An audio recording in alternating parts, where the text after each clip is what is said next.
Awakening, a beautiful, gorgeous wellness center who will adjust you mentally, emotionally, and physically.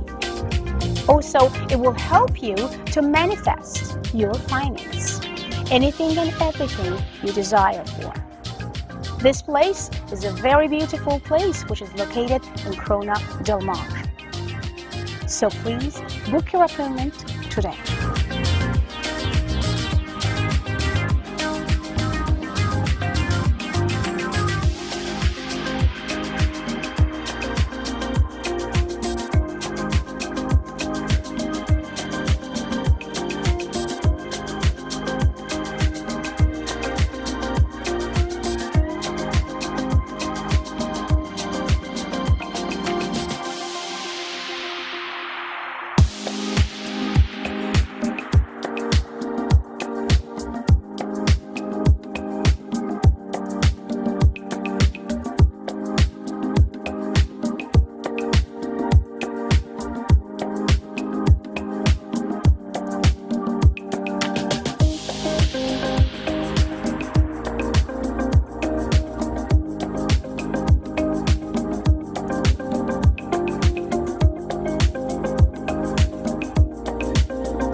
to A1R Psychic Radio, Earth's #1 psychic radio network, and watching Moonstruck TV, enlightening television. Welcome. Time for Avid Advice Live with Thea Johansson. Live from AvidAdviceLive.com. Connect direct. In North America, dial 888-454-2751. In London, 20-3519-2158. In Sydney, dial 02-8488-3147. Or online, contact us through our Facebook page, facebook.com/psychic radio. Or one of our websites, askoneradio.com or moonstruck.tv. This is Avid Advice Live on A1R, the Ask One Radio Network.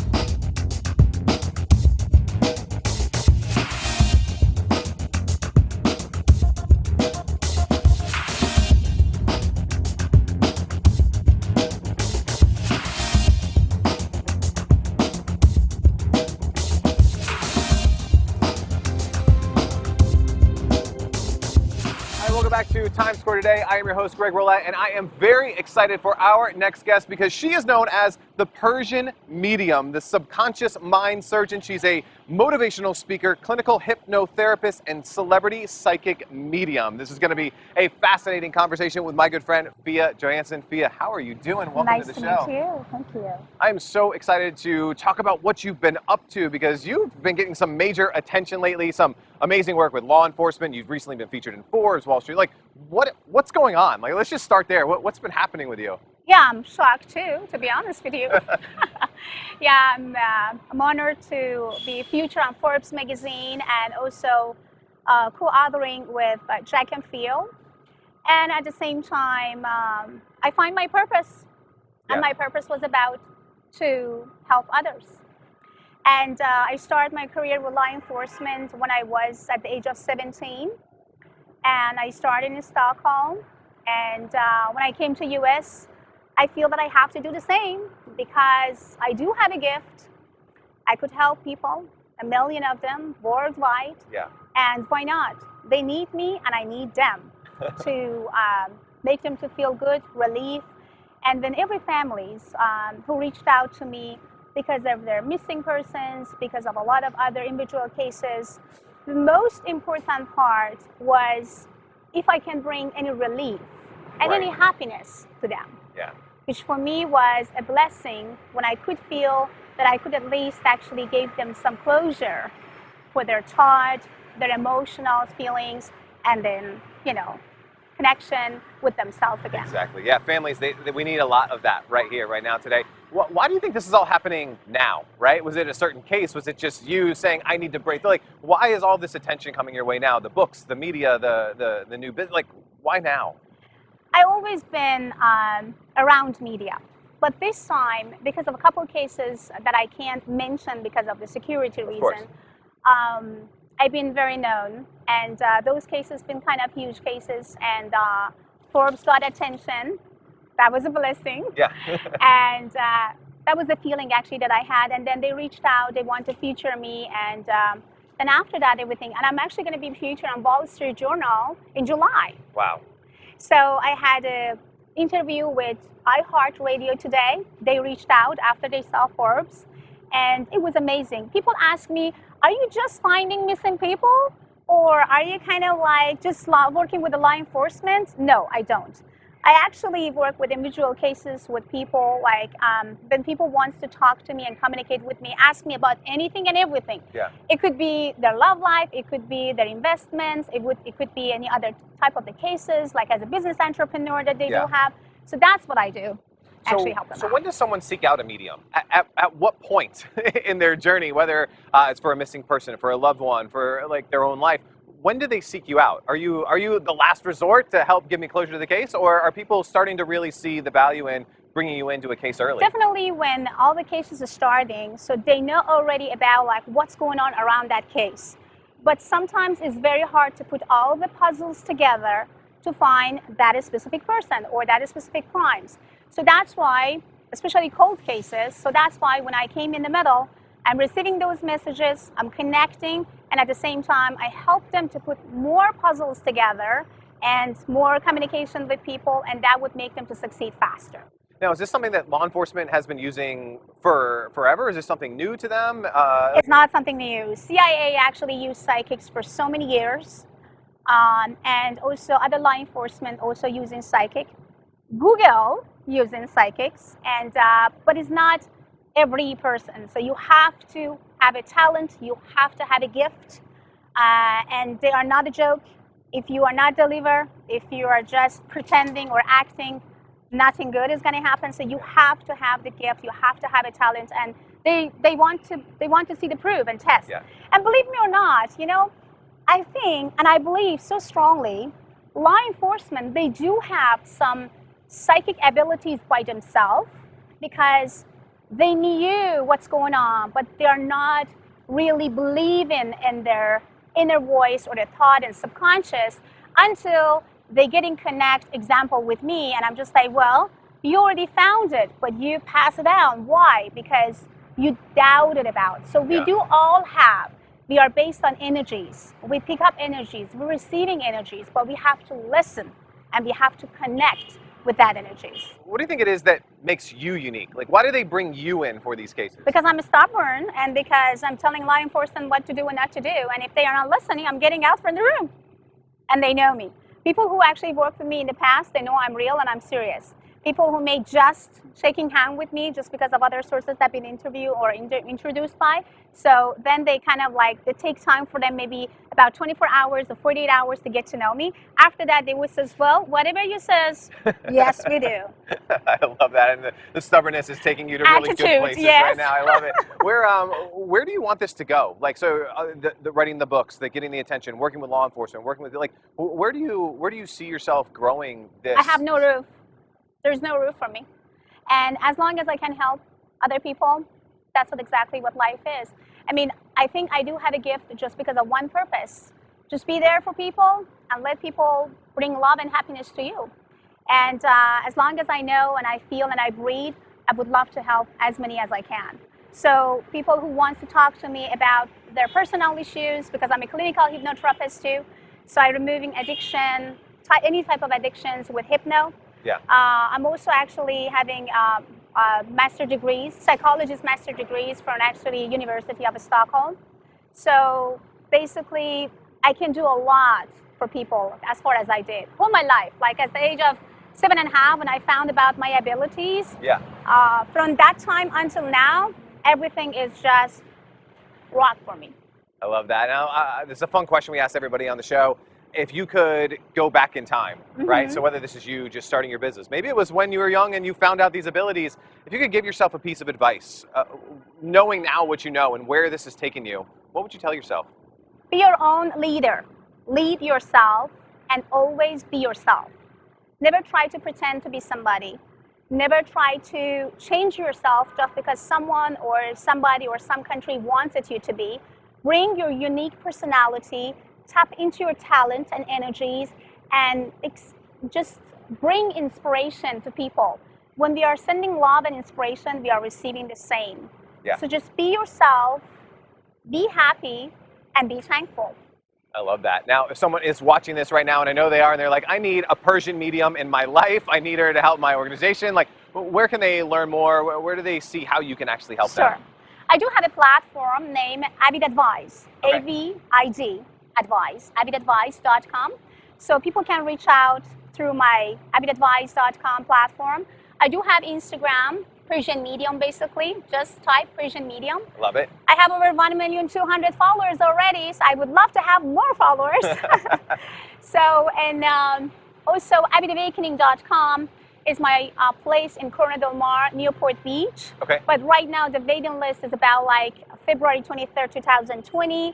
But people who would love to meet me face-to-face, I would say go to fiona@avidawakening.com, send an email, and I will be there for you in no time. Lots of different ways to learn more, lots of different ways to contact you.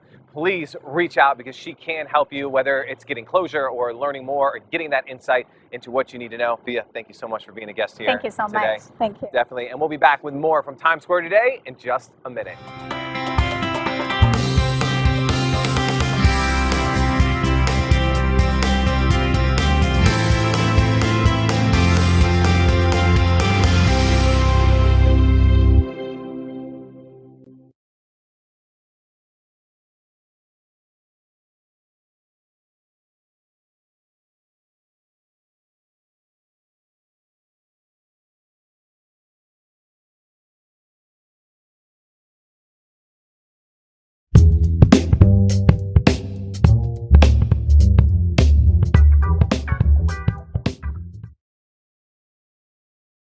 You're watching Focus on South Florida.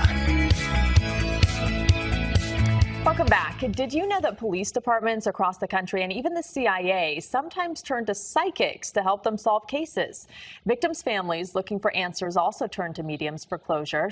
Fiona Johansson is an author as well as a licensed psychologist and hypnotist. She's also claims to have psychic abilities that have saved lives, and she's perhaps best known for working with people to help find missing people when more conventional means come up short. I recently sat down with her to talk about how this all began and the advice she has for all of us. Okay, so what exactly do you do when you work with law enforcement and you work with the families of missing victims or unsolved crimes? What kind of work do you do with them? Helping them to find some relief, some closure for family members, and also law enforcement to put all the puzzles together to find the real answer for the families. How did this all come about? I mean, how did you discover this was actually something you were going to pursue, or that you had some sort of intuition to help people with this kind of work? I was 7.5 when I found about my abilities. Then I started kind of like to feel something is not correct with me or right with me, because I can feel, sense, and connect with people before even I meet them, before even being in the place that they are, and I can even predict things 2 weeks before things happened. So basically, to me as a child, was not really the cool experience, but then after that, after the age of 17, 18, and 19, I thought that's the fantastic things, because now I can feel and sense anything and everything in my way and my family's way to help. I moved from my country to Stockholm, Sweden when I was a teenager, when I was around the age of 16. So basically it was hard. It was not really easy for me, but what I learned, I do have ability. I am here for some very important purpose. I have to help others. So, how did this connection with law enforcement first happen? And aren't law enforcement officers initially skeptical about what kind of science is this? How are we going to solve a crime using Actually, someone? they don't. No? CIA use psychics. FBI use psychics. They do not really. That's what we think they are. But you have to be real. You have to have some abilities, and you have to feel and sense and locate people, and actually do have some paranormal to trying to help them to locate people. So basically, when I started, I was at the age of 17. I was back in Stockholm. It was actually a very hot summer, and all of a sudden, I felt that I have some very hot vision in my face. It sounds like someone trying to be killed, or someone already been killed, and it was already recent. I could feel, I could sense the blood and everything. Then I went to the store, and all of a sudden I see that, yes, that was actually some sort of, homicide and other stuff all over the place. And I kind of remember that I tried to stop the officer and say, stop, don't go there. At that time, I couldn't speak English. I couldn't speak Swedish. And I don't even know how I could explain myself to that officer and hold him. He tried to push me. He says, no, I have to just get out or get me, or just please let me. But I do remember I hold him and says, if you go behind this wall, you will have a shot in your head and die right away. And almost 60 seconds after, they found the guy with the gun behind the wall. And if I did not stop the officer, he would be dead in a second. So that was the moment that my career started with law enforcement in Stockholm. Tell me about this book you're writing with Jack Canfield. We all know him for Chicken Soup for the Soul, and you're working on a project together. Yes. Tell me about that. Yes. The name of the book is Success Strategy. So it's all about success, how to hijack your subconscious mind, how to succeed, and what you can do to achieve better. So basically, when Jack chose me, I was shocked. I was like, wow, it's so fantastic, and I would love to be part of it. I already have a book. I already wrote a book before Jack asked me. It was back 2016, and the name was Recoding Your Brain for the Better Life. You're also a hypnotist, and Yes. you have degrees in psychology. I want Yes. to point that out, too. Yes, thank you so much. Yes. But what was a very strong, powerful vision that come to me at that moment when Jack asked me about it, I feel like I knew it, that I will do something with Jack. And I could see 2 months before that I'm sitting in the same room that the last time me and Jack had a conversation with, and he asked, I would love to co-authoring together with you. I can't forget about that moment. I do remember I had tears in my eyes. I was like, absolutely, I will do my best. So we have to wrap up quickly, but what are a few tips that anyone can take with them in terms of keeping that negativity that might be around them outside of their Believe in internal... yourself. Be positive. Never live in your past. Past is past. Never live in the future, because future is future. Be in a moment. By being in the moment, you're always happy. and connected to yourself. Negative thoughts, negative energies is all in our thought. The way that we are thinking, feeling, and connecting. You can easily remove and reduce them by just change your thought. You can easily hijack your subconscious. Be yourself, hijack your subconscious, be in a moment, let go of your past, and forget about the future. Okay, thank you so much for joining us. You're very welcome. Johansson, who also goes by the Persian Medium, also works on books, as you heard, guided meditations, and art.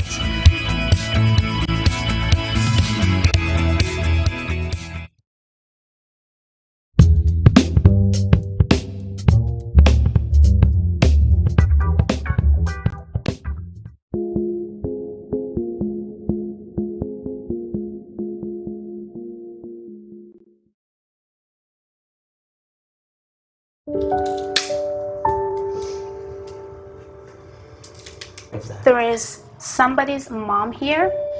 She directed to you right now. Fee was actually channeling my mother. I have her right now with me. She passed away 3 years ago. She says, forgive me. Hearing from my mom was amazing. What she told you before, 3 days before she passed. That she loves me and that she'll see me soon. She's directing me another woman in the room. Please.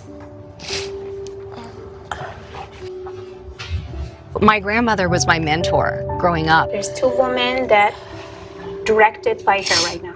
You and her. She's talking about the man that she was concerned, and she's still concerned, and she asked for forgiveness for that man as well. The man that she brought forward to forgive, that's my brother. She's telling you to stop being weak. Bring more confidence into your life. You know, we're all at different points in our lives. We've all been through different experiences, traumas, excitements, joy. She's proud of you. You're quick in something.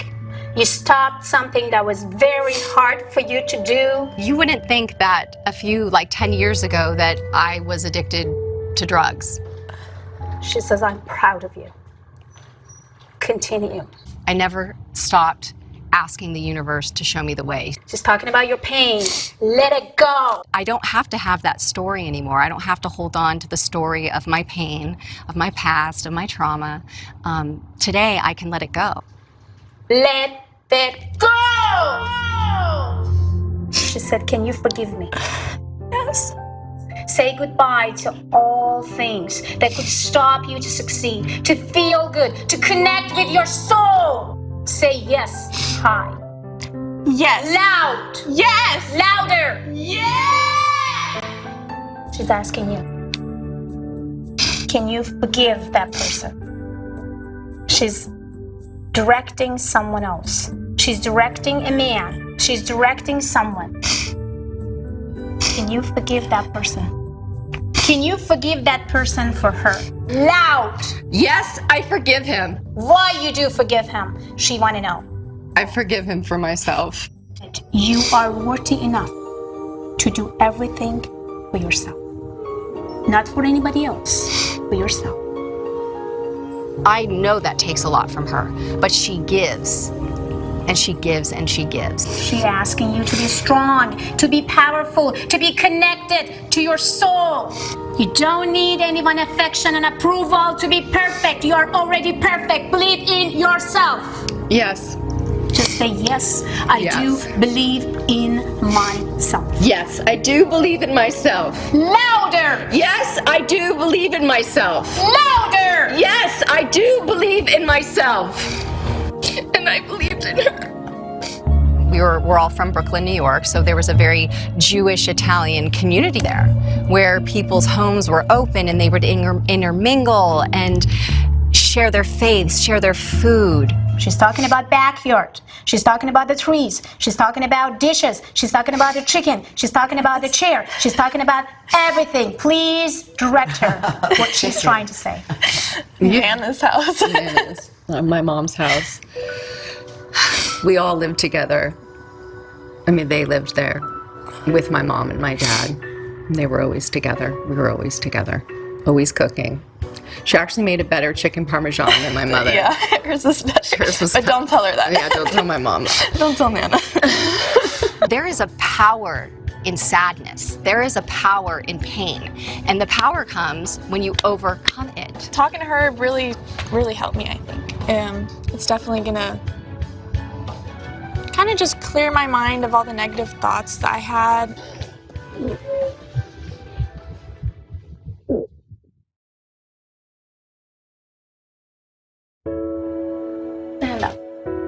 My father, Congressman Ron Dellums, who passed away a year and a half ago, visited Fia. Today was a day to remember Ron Dellums, who in 1970 brought to Congress an anti-war and anti-apartheid stance that was branded as radical and dangerous. Oh my God.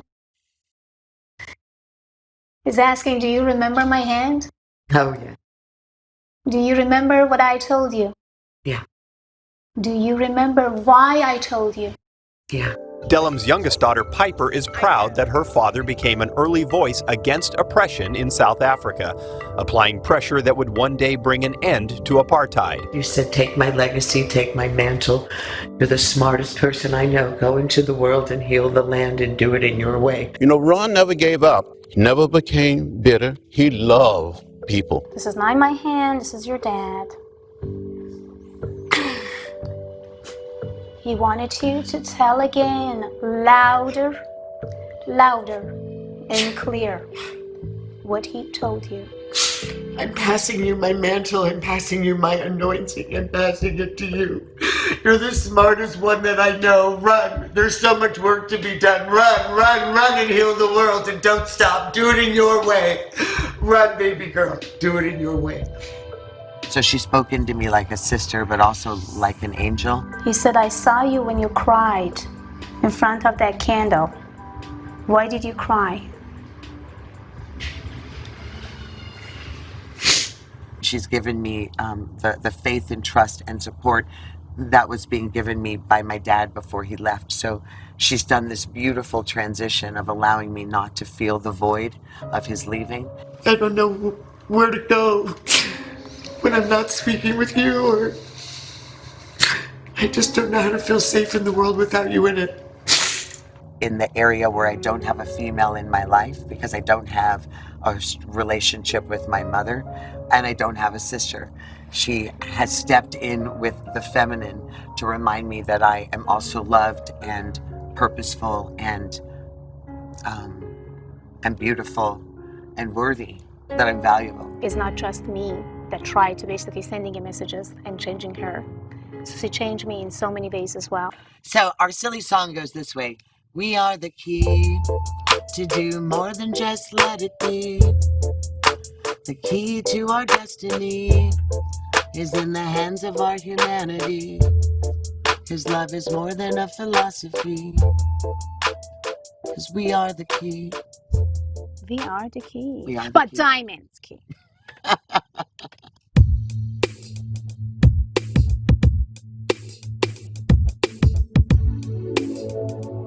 Welcome back to the Global Entrepreneurship Initiative. I'm excited to introduce our next speaker, Ms. Fia Johansson, who's better known as the Persian medium and subconscious mind surgeon. She's a multi-talented motivational speaker, clinical hypnotherapist, and celebrity psychic medium. An author who works closely with law enforcement to help locate missing people and solve difficult criminal cases with detectives and as well as private investigators. Throughout her career, she's helped thousands of people identify personal roadblocks to help them truly believe in their own path to success, whatever that dream may be. Her greatest passion in life is helping others achieve their ultimate dreams and desires, teaching people to believe that truly anything is possible. Please help me welcome to the stage Ms. Fia Johansson. Welcome back. Did you know that police departments across the country and even the CIA sometimes turn to psychics to help them solve cases? Victims' families looking for answers also turn to mediums for closure. Fiona Johansson is an author as well as a licensed psychologist and hypnotist. Welcome back. Our next guest is a celebrity medium, a clinical hypnotherapist, a holistic healer, and holds a master's in psychology. Fia Johansson is known as the Persian medium, and she's even worked with intelligence agencies and law enforcement to find answers in cases. experiences. She also wants all of us to discover our best selves. Fia, good morning. Hey everybody, welcome back. I'm Jack Canfield, your host for Hollywood Live. My next guest, Fia Johansson, is an amazing person. She speaks 5 languages, which I find very impressive. She's emigrated to several countries, has a psychology degree from the University of Stockholm in Sweden. She is a hypnotherapist, clinical hypnotherapist and healer, and God knows probably other things I don't even know about. Hi, welcome back to Times Square Today. I am your host, Greg Roulette, and I am very excited for our next guest because she is known as the Persian Medium, the subconscious mind surgeon. She's a motivational speaker, clinical hypnotherapist, and celebrity psychic medium. This is going to be a fascinating conversation with my good friend, Fia Johansson. For centuries, it's believed that mediums have been able to mediate communication between spirits of the dead and living human beings. People usually recruit mediums to help them get in contact with family members or friends who have passed on. But celebrity psychic Fia Johansson is also using her abilities to help law enforcement solve cold cases and help exonerate and free innocent inmates. And Fiona's joining us now. Fiona, welcome to the show. Thank you for having me. How are you doing today?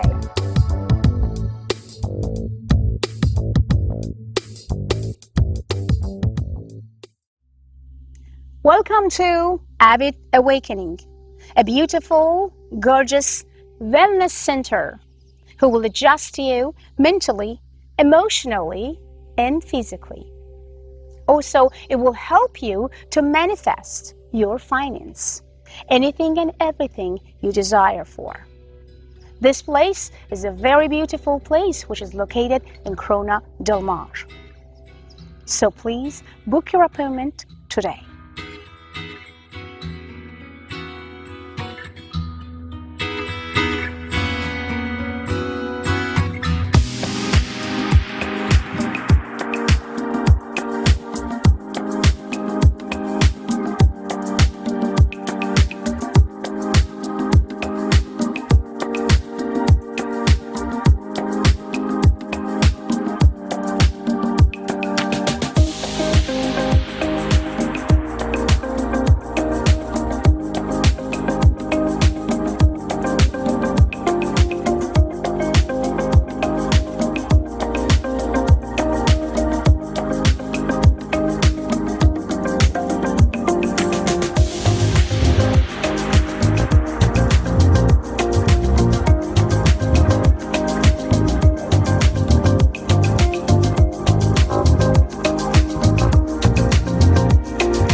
To A1R Psychic Radio, Earth's #1 psychic radio network, and watching Moonstruck TV, enlightening television.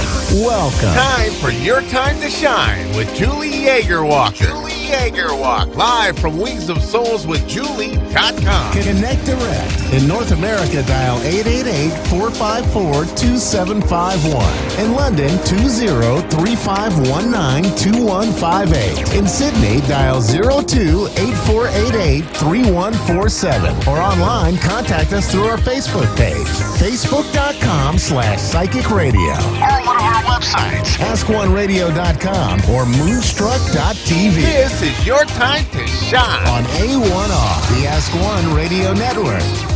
Good evening, everyone, and welcome to Your Time to Shine, a radio show designed to help you explore your own divine gifts. How is everyone this evening? I can't even talk, frankly. It's been such a crazy week. I can't believe it's already Thursday. I don't know where the week has gone, but I don't know about you, but I'm ready for Friday. I'm ready for a weekend and for a little bit of a break.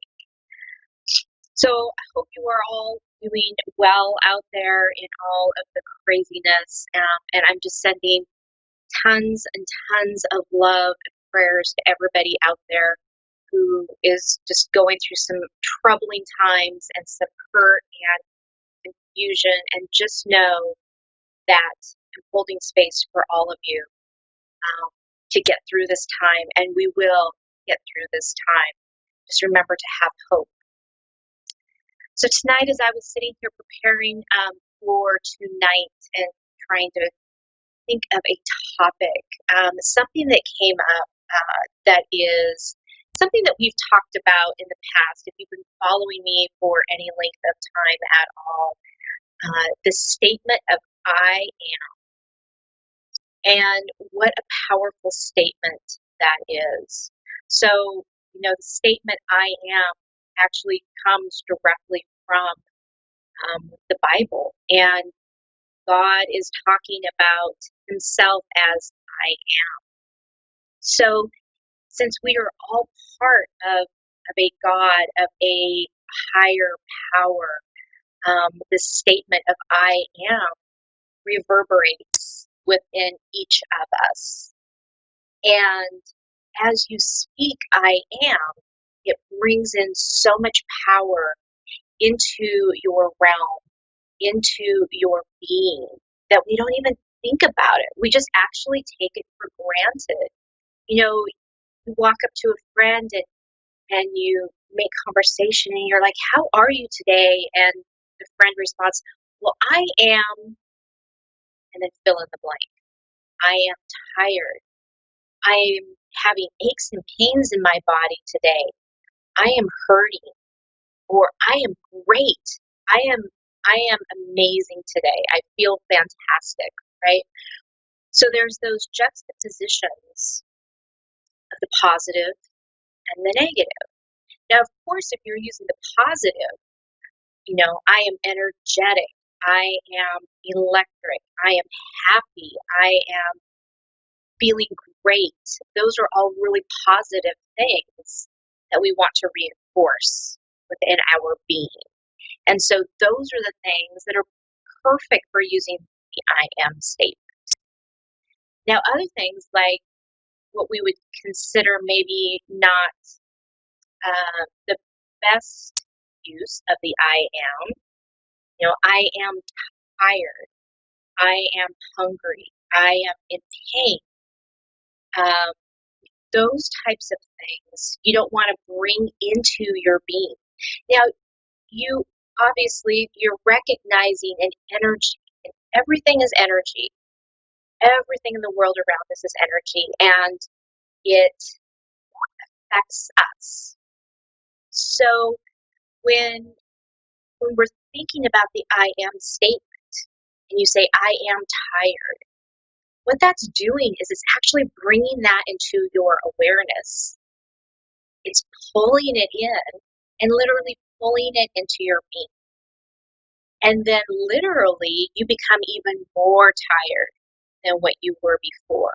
Or you become more grumpy, or more sad, or more pain. Whatever it is that you've attached with the I am statement, it's bringing more of, and it's more pronounced when you do that.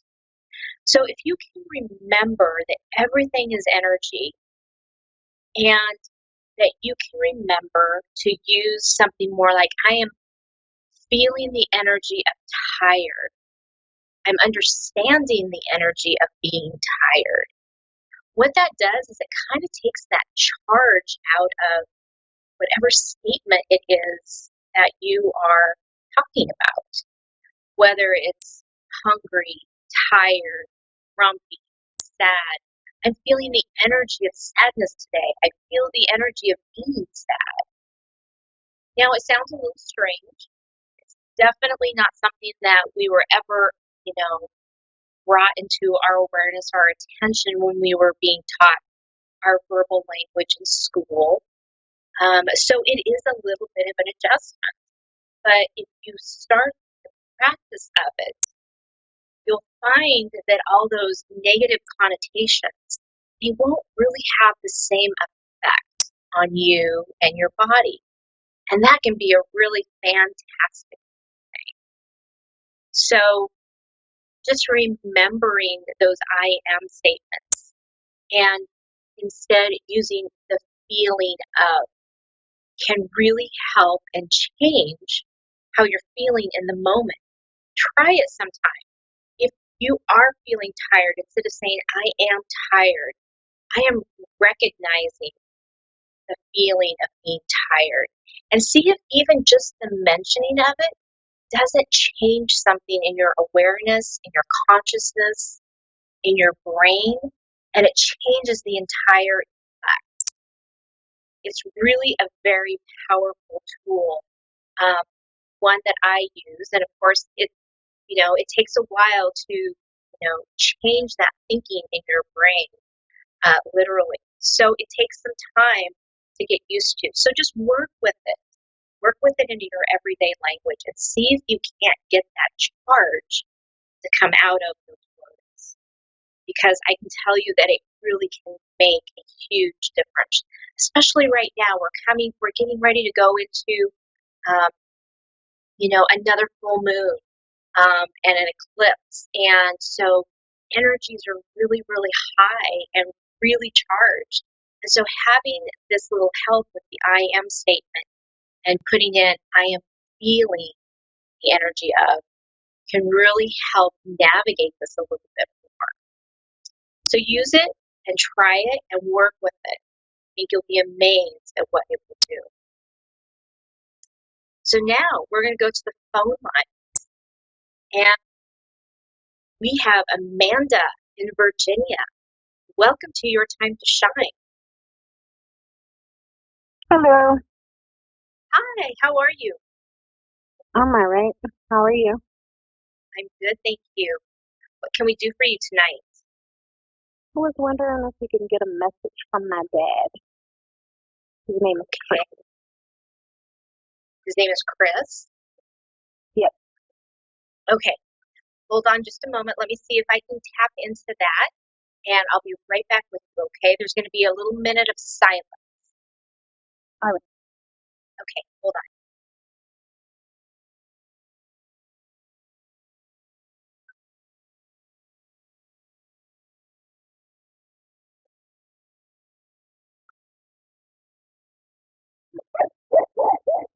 Okay. Wow, your dad had some really big energy, some really big, amazing, beautiful energy. Um,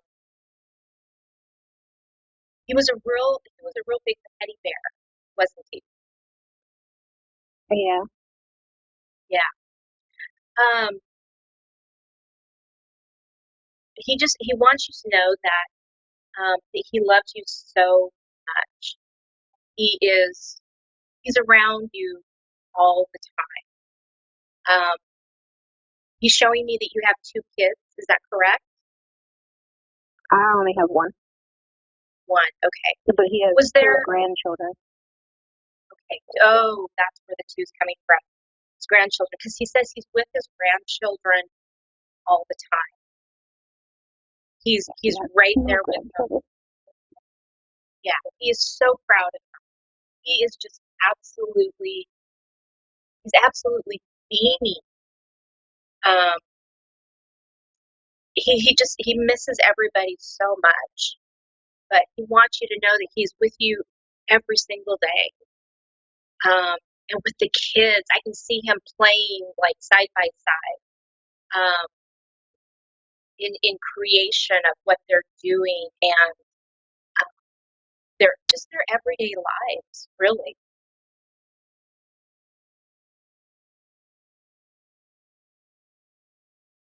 Yeah, he just is. He's so proud of all of them, and all of you guys, really. He wishes that he could be here, you know, um, be here with you. He said, especially through all these troubling times, he wants you to know that you don't need to be fearful of all of this. It's all going to pass, he says. Um, and he is right here to support you and guide you through this every step of the way, he says.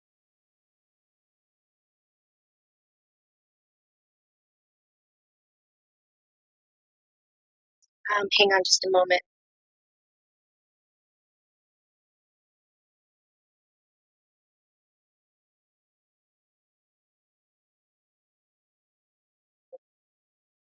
So,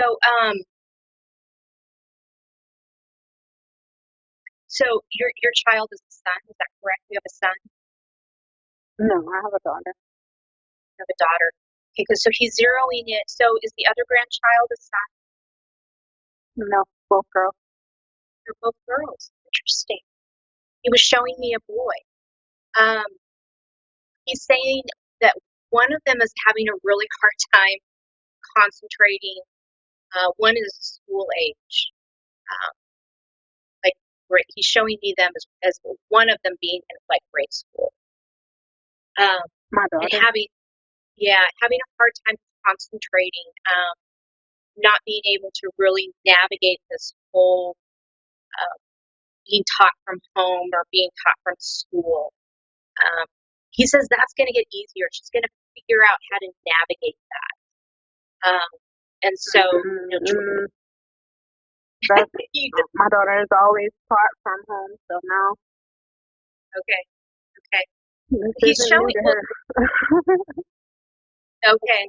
He's showing me that there's been some problems with navigating that. But he's saying not to worry about that because that's all. It's going to shift and change, and it's going to click. Okay. So not to be concerned about that right now.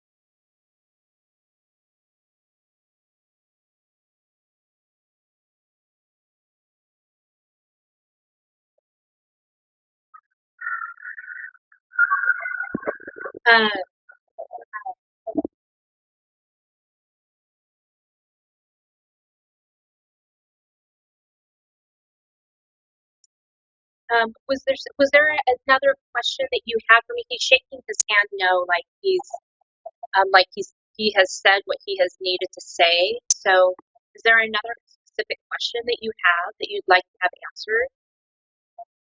No, I just wanted to see if I had any message from him. Okay.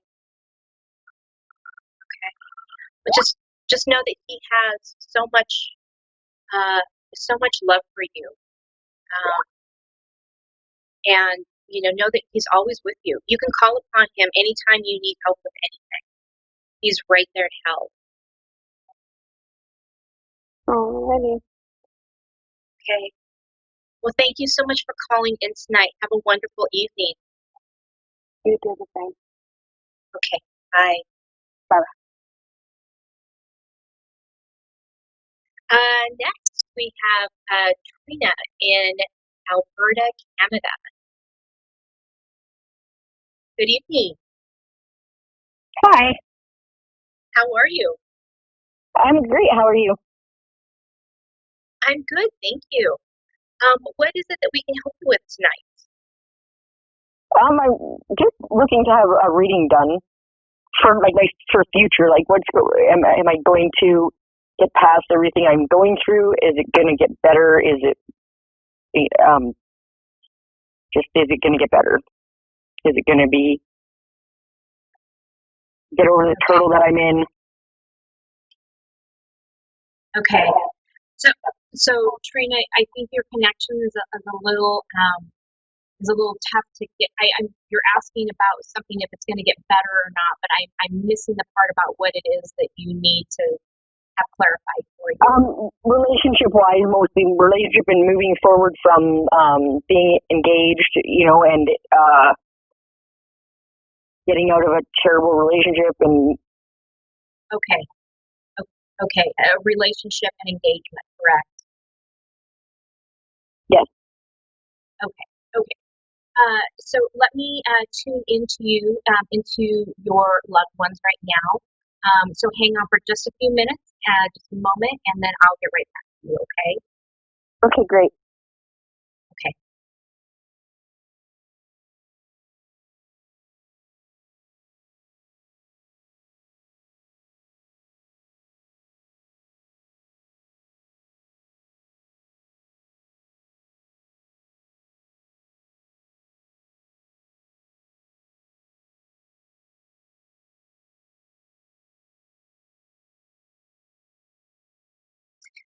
So Trina, I'm feeling like there's a little bit of there's an energy about this and around this relationship that I'm kind of trying to navigate and get spirit to give me a little bit more information on. You guys are definitely not on the same page. Or not what?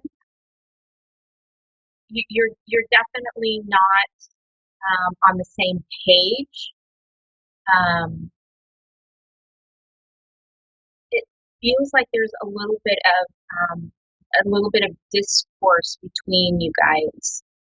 Have you been finding that you guys haven't been really seeing eye to eye, or well, and that's what I'm trying. That's if we're talking about like so my ex fiance and I split up on not good terms, and it's progressively getting worse and worse, and there's kids involved, and then I got into a relationship afterwards that was even worse. But now I'm trying to find out like what the future is of me and my kid's father. You know, is it that it's just going to be terrible the way it is? Or are we going to be able to mend ways and be friends? Am I going to be able to find, you know, being married myself, or is that, you know, like I'm just lost with that right now with everything. Right. So me and him definitely don't see eye to eye. But if you've seen us before, we were like best friends for 12 years, and now we can't even sit in the same room with each other because of, you know, his girlfriend that he cheated on me with, like that.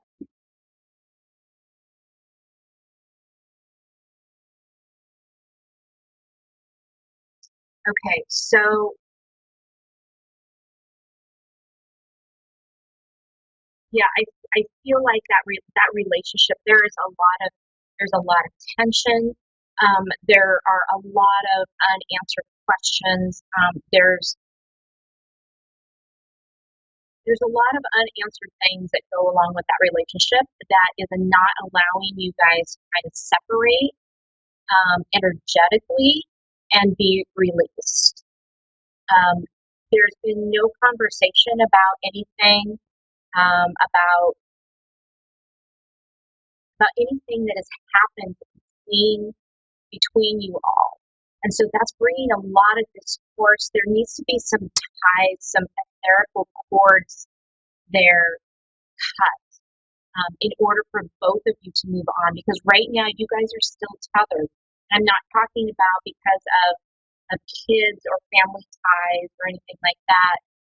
There are etherical cords that are tying the two of you together. Once those ties are cut, once some of that is released, then both of you are going to be able to go your separate ways and be able to continue in your everyday life. And I do see you finding someone down the road who is going to love you and cherish you and treat you the way that you really should be treated.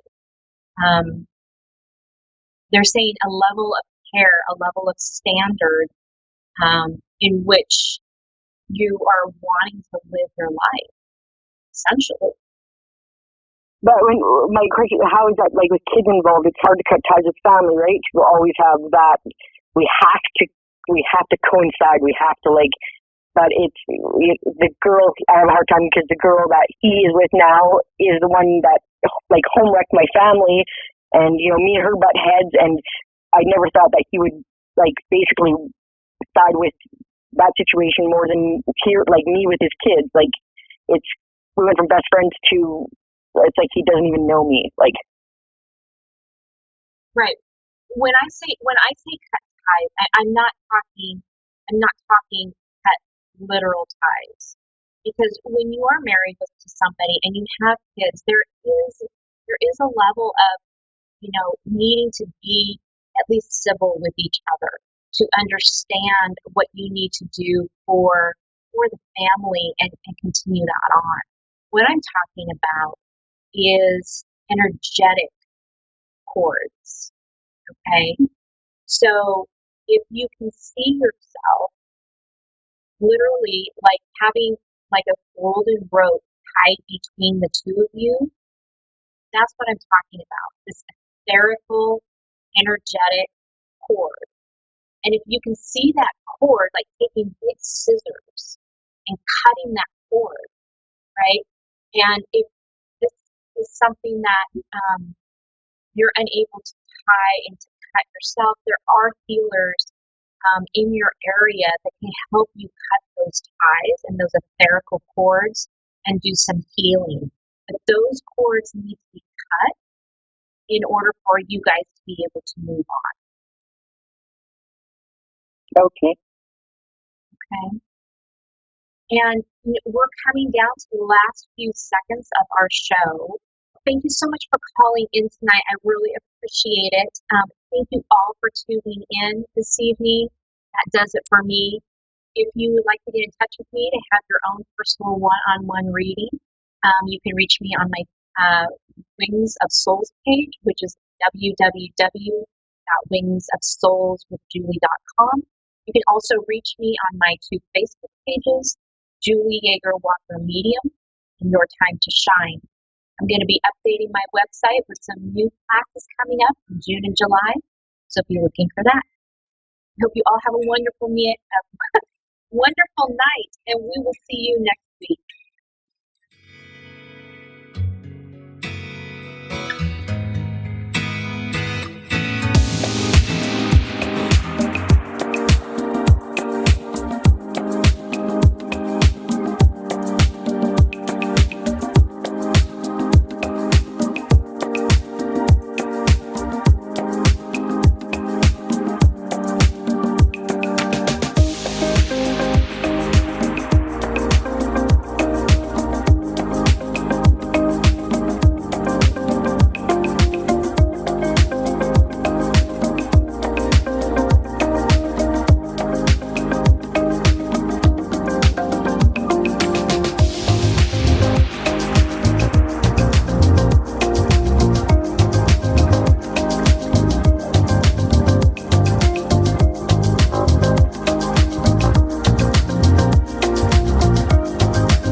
are Psychic Radio, Earth's #1 psychic radio network, and watching Moonstruck TV, enlightening television. Welcome. Time for a gateway to the spirit world with Gail Moffat. Live from GailMoffat.com. Connect direct. In North America, dial 888-454-2751. In London, 20-3519-2158. In Sydney, dial 02-8488-3147. Or online, contact us through our Facebook page, facebook.com/psychic radio. Or one of our websites, AskOneRadio.com or Moonstruck.tv. This is a gateway to the spirit On world. A1R, the Ask One Radio Network. Hello and welcome to A1R Psychic Radio and Moonstruck TV. My name is Gail Moffat, and for anyone that is interested in speaking to me or finding me, you can find me on Facebook or Instagram. I've got a YouTube site, so I'm all over the place at the moment. Anyway, we're going to have a couple of readers call. I did this last week. I am the reader, and we're going to have a couple of callers call in, and I'm going to do the reading. Yes, that's the right way around. And so before we do that, I just want to have a little sort of spiritual talk to get me in the mood. And one of the things that I was thinking of was, and I sort of went to the spirit world, and they just gave me this word, affairs of the heart. And now, what I've realised is that through life, and I'm sure this is going to be obvious to a lot of people, is it's probably sort of affairs of the heart is probably the most important part of our life. Whether because if we can love somebody and have somebody in our lives, then that can make us. For some people, it can make us very happy. And but affairs of the heart is with the children and with our friends and with our family members, and these are all aspects of us being able to love. And I know through working with the spirit world on a daily basis is that they always say to me that the most important ingredient for all of us so that we can sort of walk tall and walk and be happy is to actually have the light shining upon us and be in the light, and that has to start with our heart. Our heart is what gives us the love, but it also shines a light, because if we're always with love in our hearts, then everything we will do will be motivated by love that emanates from us. And I think that's if we're like that, then it can only bring sort of a great deal of happiness and more love back to us. It's just almost like it's a snowball coming down the mountain, and getting bigger and bigger, because all that love that we emanate will attract people that are full of love for us. And so love is just sort of so incredibly important. But I think also love has this sort of idea of compassion as well. We can look at other people's misfortunes and have compassion and want to help them, and that's an aspect of love that is so important. And but next door to love is hope, and having hope in our lives is equally important, because when we don't have that hope, we can feel a sense of despair, and so to have hope is really something quite profitable for us. And what's so wonderful about a radio show like this, where we're able to give readings to people, is that I always think that my readings are based on healing and giving hope to people, and for them to feel the love of spirit, and which I think is just such an important important thing in our society to have this. Anyway, so I know we've got a caller waiting, so I believe that we have Sherry in Pottstown. Are you there? Yeah, I'm here. Hello, and how are you today? I'm doing good. How about yourself? Oh, not too bad, not too bad. I'm fed up of this lockdown in the UK, though. But it's needs must. Anyway, so I am a medium, and I can connect to loved ones in the spirit world, or I can um, go to my guides and give you guidance. Is there because of the nature of this show, I generally have about 10 minutes for a reading. So is there anywhere in particular that you'd like me to focus? Yeah, I would like to. If you could speak to my mom. Your mum in spirit. Yeah. Right.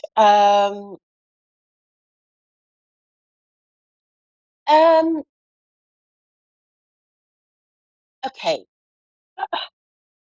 Now, just as I'm starting, and I don't know who's doing this, and this could be your mother. Um, you know your name, Cherie. Did your mother sort of like sing it in a little bit of a song, like Cherie, Cherie, Cherie, or something like that? My Serena Moore by Stevie Wonder. They used to sing it. Pardon, I didn't get any of that. So they used to tease me by like the one song by Stevie Wonder, My Serena Moore. Right. They used to sing that to me. Okay, so my Sharia more. Right, okay. So I knew there was some sort of a song linking to your name, and so I'm literally getting that song as I'm starting, and Yeah. and she's laughing. So I believe I have your mother here, and she's laughing, and she's she's got a sort of she makes me feel like she's got a sort of a big personality. Would that make sense to you? Yeah. Yeah. It's the sound is I can hardly hear you. Did you say yes or Sherry? Yes. Can you hear me? Yeah, I just heard you just at the end there. Yes. Okay. Good. And I just and she's saying to me that she feels that it's so good to be able to finally talk to you because she's saying to me that this isn't the first time that you've attempted to try and communicate with your mum, but she feels that it wasn't so successful in the past. Would that make sense to you? Yeah. And she says that she was as disappointed as you were because she's telling me that you were disappointed when you attempted to communicate with her before, and she's she's saying that she's very happy to be able to come through today because she says that it's not only that she wants to be able to speak to you, but there is I feel like there's some sort of celebration, a special day around about now. I don't know whether it's somebody's birthday or an anniversary, but I just get that sort of around about now. And she's telling me that she wants to be, as part of this communication, she wants to be involved in the celebration that will be happening. Does that make sense to you? No. I'm not sure. I can't think of anything right now. I mean, June 2nd was my dad's. It was 4 years since my dad passed away, but I can't. That's the only thing I can think of that was around this time. Right, what your father passed around about this time. Yeah, 4 years ago on June 2nd. Right. Okay. That may be what she's talking about. Hold on a moment. I'll just go back to her. she's saying to me that uh, she makes me feel like there's some sort of either a remembrance or a celebration, but she makes me feel like it's more of a celebration um, in in in your in our world, and I feel like I'm being drawn to a male that's in the family, and it feels more like it's a birthday, um, and so I don't know if there's if she has any sort of nephews or grandsons or brothers Yeah, of yours. Or... yeah. Well, I have a brother. I have all that. I have a son. I have a brother, and I have nephews. I can't really think of anything, any kind of celebrations going on right now. Okay, well, I'm going to leave Yeah. that because I'm sure because I'm hearing it very clearly. So I'm just going to leave that and ask her to move Yeah. on to something else because and I'm sure hopefully you'll remember it later Right. on. But Yeah. she's saying to me that she was somebody that was she was quite, she makes me feel like she could be quite organized, particularly over things to do with celebration or birthdays or getting birthday cards or presents or remembering certain dates and things like that, and she's saying that she hasn't forgotten some of these dates and remembering those situations since she's been in the spirit world. She's not letting it drop. Right. she's not, so I'm trying to, yeah. she's and she's saying to me that she makes me feel like it's a very, very special birthday. Oh gosh, she's not letting it drop. I'm really sorry because I've asked her to. No, it's okay.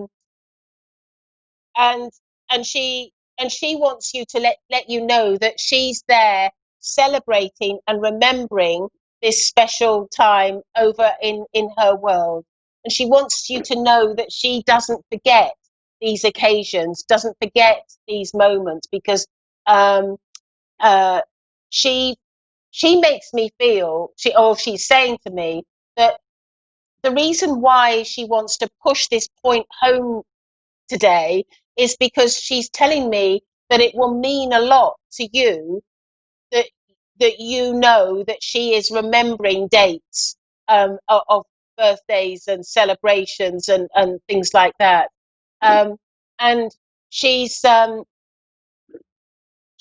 to me that she wants you to like almost like understand that she's still the same way as she was. Um, right. I feel she's just put in front of me a cup of tea, which is a very English thing to do, isn't it? Yes. And She drank a lot of did she? tea. Yeah, she just put, and do you know what? She's shown it to me in a very nice cup, and so I feel like she would have liked nice china, and or be quite particular over her china. But I feel like she liked her tea, and Yeah, she did a lot of tea with them, and she had like, she collected a lot of different mugs. Like she had like a lot of different mugs that she would use for it. Like, she used, yeah. yeah, and she's saying to me that she feels that sort of like out of all her children, she makes me feel that you almost like miss her the most or need her the most. Would that make Yeah. sense to you? Because she said she says that sort of almost like the others have sort of moved on and got on with their lives, but you're still in grief. But she says it's because she feels that you and her were so much more closer in your relationship and more more connected than the others. Yeah. And Yeah. she says that she's just given me the word favourite. So I never like saying that in case any of the others are listening. No, and we had a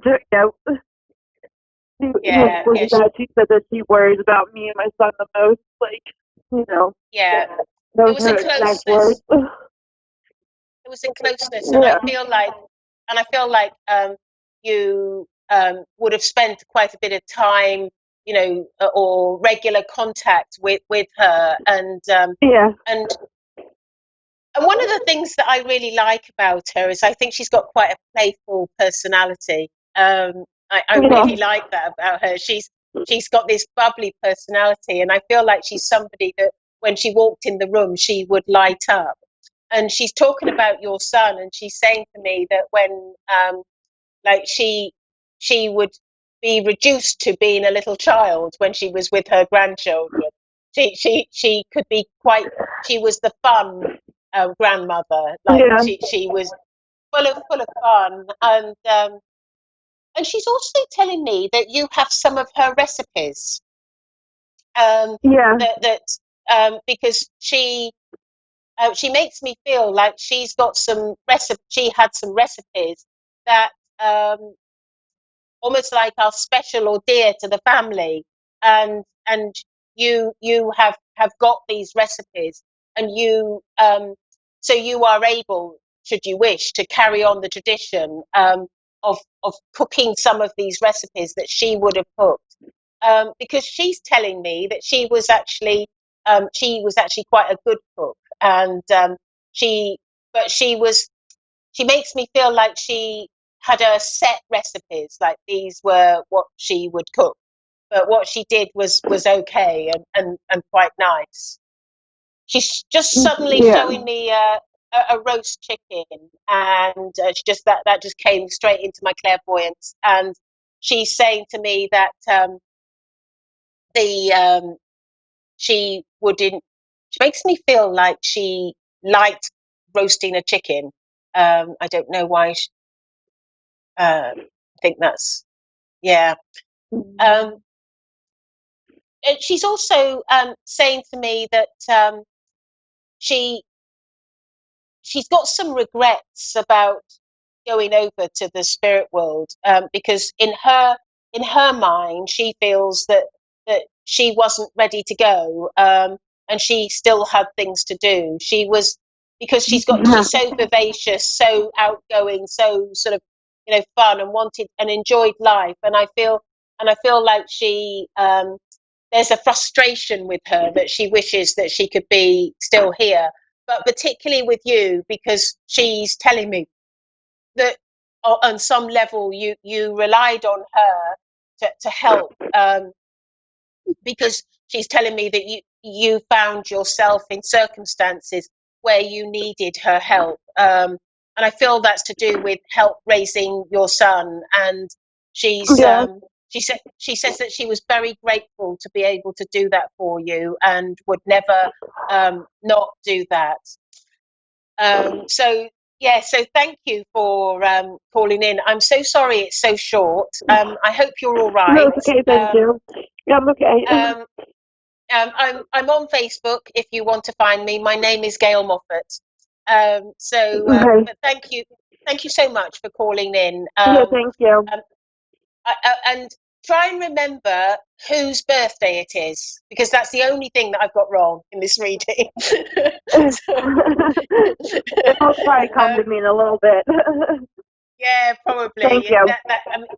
Because I think it's what happens is you can be so sort of like, oh, it's my mum, and the memory of all those sort of details sort of just wipe out. Right. You're right. Yeah. But anyway, thank you for calling, and I'm going to go to the next caller now. See you on Facebook. Okay, bye-bye. So I have Evelyn in New York City. Hello, Evelyn. Are you there? This is Evelyn in New York City. Evelyn, Yes. Evelyn. Oh, how rude of me, Evelyn. It's yes. What a beautiful way to pronounce it. I like that. I prefer that to Evelyn. Evelyn is lovely.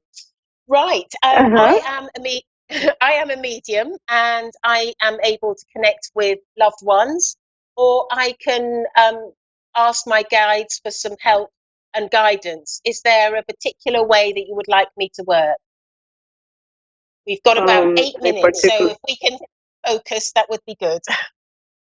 Yeah, yeah, definitely. One is my health, and the other one is my the relationship with my son, one of my sons, my son Charlie. Right. Okay. So relationship with son and your health. Charlie. Right. Those are the Okay. most important things. Okay, I've got a guide that deals with my healing, and he's standing by the side of me, and I've got my other guide that will be talking about other things. So I'm going to see who comes forward first. Okay, Sebastian, Saint Sebastian is my healing guide, and he's just stepping forward. And he says that he suddenly, a lot of my guides are from the Bible era, so there's a very sort of strong religious element to all of them. But he's just suddenly put a cross on your forehead, Yes. and he's and he says that it's important that I do that for you. Would you understand why he's doing that? Probably yes. Well, he's saying to me that he wants. It's almost like he's indicating um, who to give healing to, because he says that do you pray by any chance? Because he's telling me that you've been asking for help with your health, and you've been Yes. praying. And Yes. he's telling In me my own way. yeah, um, and he's telling me that we are aware of your prayers, and he's asking me to place you on my healing list. Now I sit Thank for an you. hour every day, and send out healing, and so I have many healing guides, including God, that works with me, and so I will be more than happy to put you on my healing list as soon as I finish this finish our call. And he's saying Thank to you. me that he's very pleased to be able to give you this information, that you are going to receive some level of healing. I don't know to what extent, or how, sometimes we can be in pain, and the pain can be taken away, or the emotional side can be taken away, I or we can have understand. the whole lot taken. But I know that they have a plan through the healing with you, and there's going to be some significant healing that is going to take place with you, and this is information that they want to give to you. I Thank want to you. put this caveat in. This is for guidance only, and that you need to always consult with your doctor and things like that. So Yes. now he's saying to me that um, almost within the next 2 to 3 days, you're going to start to sort of feel a difference in yourself. Because he says that one of the things that you've been struggling with is your energy. Would that make sense to you? Yes. Yes, definitely. Yes, I understand that. Yes. Yes. He's saying that it's almost as though you're dragging yourself around and not having the Yes. energy to do what you need to do. Yes. And he says that sometimes your mind feels a bit sort of fuzzy or a bit muddled. Would that make sense to you? Yes. Yes. And he said he's basically letting me know that they are aware of your of the symptoms that you've got, and I feel like there's a lot of achiness, achy joints, achy muscles. Would that make sense to you? Yes, yes. And and and and and also, I feel that you've been losing some hair as well. Would that make sense to you? I'm sorry, losing what? I'm sorry? Hair. It's not really that I'm losing my hair, but I'm having problems with my hair, yes. Okay, you're having problems with your hair. So he's just sort of giving me that information, and I know that they're going to sort of. He's very pleased to let you know that there are plans to sort of bring healing to you, and so I hope that it's going to be a cure. But who knows how they're going to do that? And so I will put you on my healing list, and I will be, of course, with that I will be sending you healing, and that will go on every day. I'm going to quickly. I'm going to quickly move on to the. Okay, good. I'm going to quickly move to my other guide because I just want to find, because we've only got a couple of minutes left, and I just want to ask him about your relationship with your son. Yes, Charlie.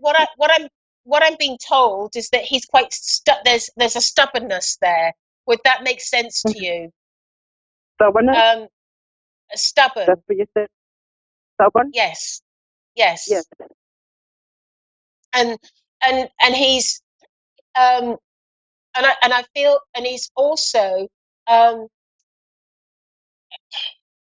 it's almost like he's got information in his head that isn't correct and isn't true, that he's being misled about an aspect to do with your relationship, and there's some sort of unfairness with. Pardon? Yeah, I think it's a girlfriend of his. His girlfriend, yes. Because I'm being told that there's an unfairness because you're being portrayed in a bad way, and he's being influenced, and my guide Arthur is saying to me that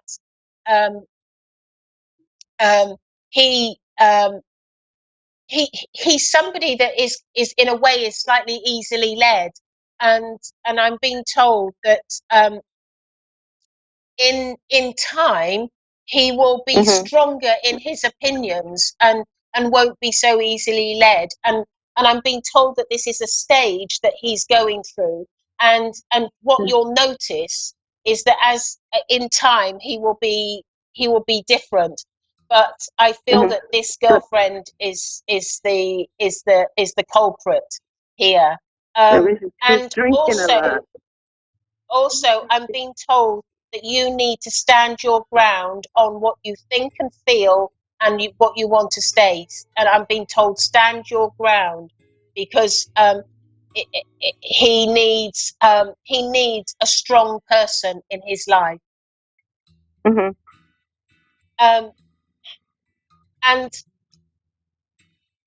I'm also what I'm being told is that he is.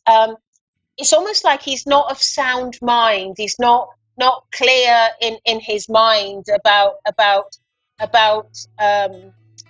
life. Has he got any addictions? Yes, drinking, alcohol. Right. Okay, that would make sense because I just get that feeling like I'm not clearly thinking because I've got.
listening to A1R Psychic Radio, Earth's #1 psychic radio network, and watching Moonstruck TV, enlightening television.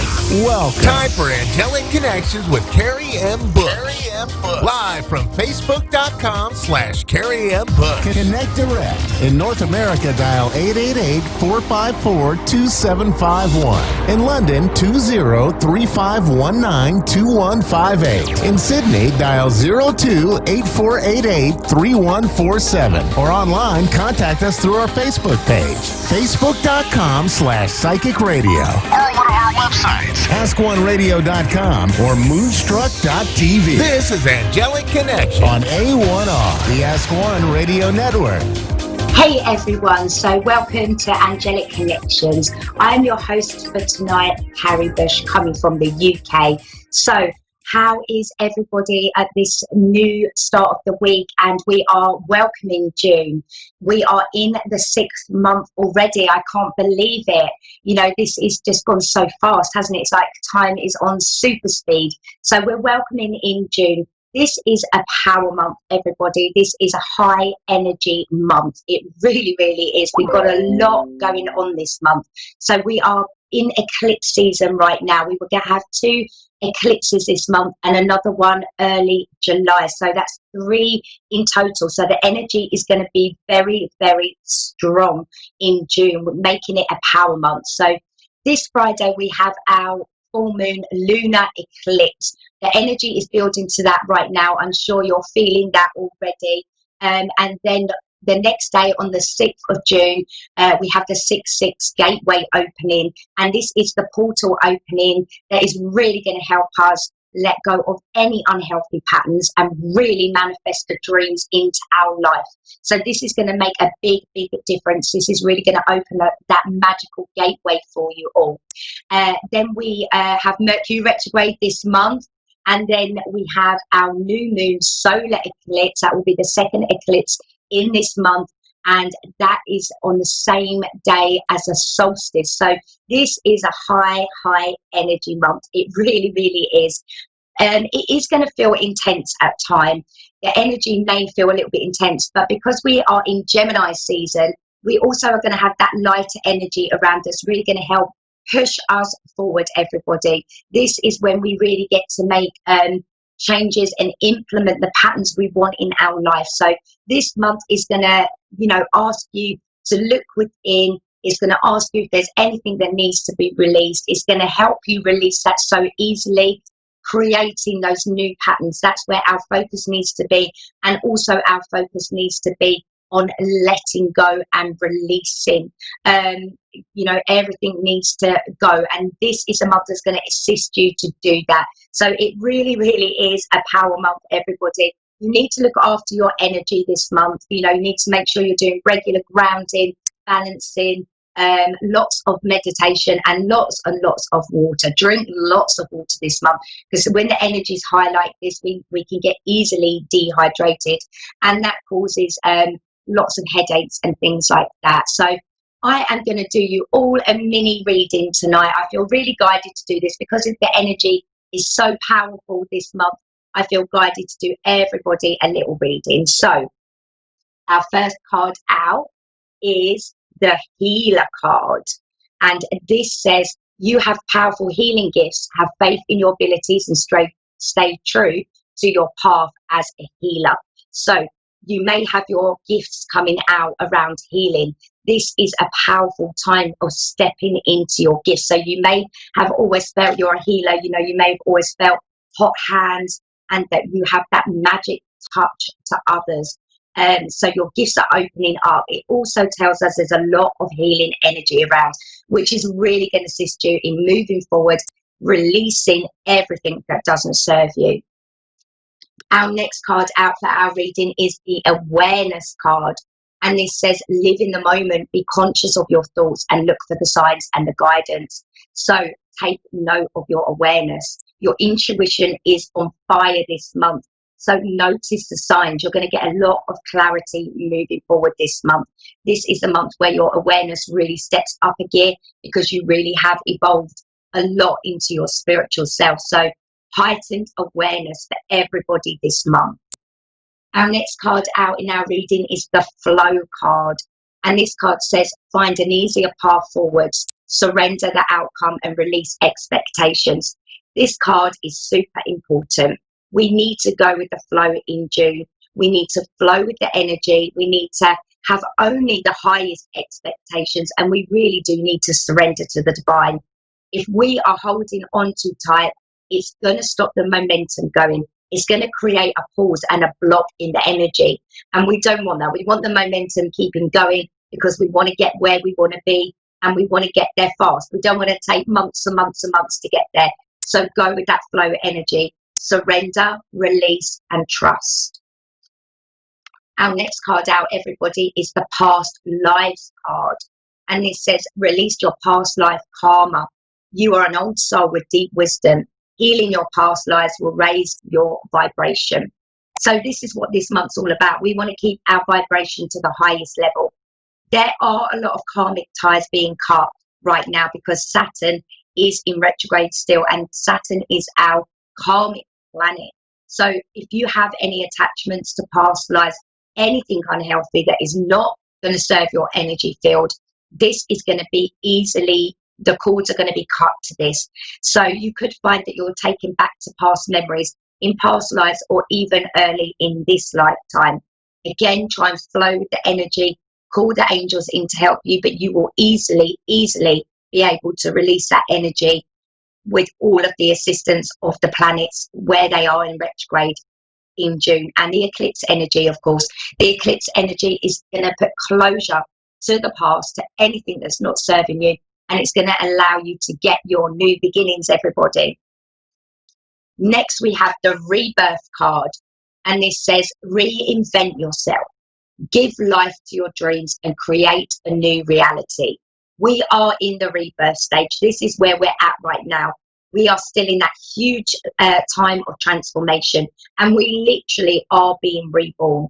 The eclipse energies of June is going to give you the opportunity to reinvent yourself. So it's up to you to create those new healthy patterns and let go of those old ones. But you get total reset button push this month, and the total opportunity to completely reinvent yourself and create the new patterns of how you want to be and how you want to live your life. Our next card out, everybody, is the Prosperity card. And this says, a gift of money is on its way. Your income is increasing. Manage your finances with love. How wonderful news is this, everybody? You can expect to see more abundance in your life. Again, the retrograde planet of Jupiter is really going to help us with our finances. The more that you can come from a space of love to your finances and not from a space of fear or worry or lack, you are going to create an avalanche of abundant blessings. June energy is going to be heavy, but it is also going to help you rapidly manifest in your life. Our next card out is the Beloved card. Prepare for your life partner. Romance is returning to your relationship. Believe you are lovable. Get ready to see change in love. And again, this is perfect card because we have Venus in retrograde still, and Venus is the planet of love. So get ready to see an injection of passion and new energy in existing relationships. And if you're looking for love, the next 4 weeks are going to be really positive for you. So the more you can love yourself, remember, we need to be the reflection of what we want to manifest. If you're manifesting love, you need to be reflecting that out. So you need to be fully loving yourself and coming from that vibrational space of love. And you are going to attract that love back to you like a magnet. But the next 4 weeks is absolutely looking wonderful for letting go, releasing, creating new patterns, abundance, and love. And our last card out, everybody, for our mini reading tonight is the Intention card. Be clear and decisive. Focus on what you really want and be bold with your request to the universe. Get crystal clear, everyone, with your intentions. Remember, the universe really likes it when we are clear, when we take ownership. As long as we come from a space of love and gratitude, then the universe loves nothing more than us to get very crystal clear and say, this is what's happening this month. This is what is manifesting in my life this month. I believe it with complete and utter faith. I surrender all attachments to it, and it's happening. It is done. That is going to help you so, so much. So I hope you enjoyed our little mini reading tonight. I just felt so guided with the energy at the moment, and we needed that. We needed to have a little card reading for everybody this week. So I think we're going to go to a caller now. I believe we have Stephanie on the line. Hi. Are you there? Hello. Hello. Hi. Oh, hi, Stephanie. How are you? I'm good. How are you? I'm really good, thank you. How can I help you? I don't think I have a really specific question. Like, I feel like I'm in a really good spot in my life, like relationship wise. And I just started work back after the pandemic and everything. I guess I'm just needing like general guidance and maybe like if you can like sense my mom somehow. Connect to your mum, did you say, Stephanie? Yes, that would be great. What I'm going to do, I'm going to pull you out some angel cards, and then I'm going to pull out a couple of heaven cards, and we will see what the angels come in. Because I work with the cards, but also the angels will come in with some guidance for you, Stephanie. So I'm going to pull you out some cards now. These are the gateway cards because they're nice when you're in a good space. Gateway cards are really, really nice. They've got really, really energy. Now I'm going to do you some messages from heaven, and we'll see if we can connect to your mum. Okay. Let me just lay these out for you, Stephanie. Okay, so your first card out, Stephanie, is embracing the future. This is you feeling really good, as you say. I feel like your connection spiritually has really raised vibration, Stephanie, and you're feeling really good because you can feel this new cycle that you're beginning. You've got a lot of lovely opportunities ahead of you, and you can really look forward to a wonderful, wonderful future. It's like the pathway has cleared for you. Your vibration is raised and your connection is getting stronger and stronger and stronger. Are you feeling that, Stephanie? What was that? What was the last thing you said? Are you feeling that your connection is raising like higher? Oh, yeah, for sure. Yeah, I definitely do.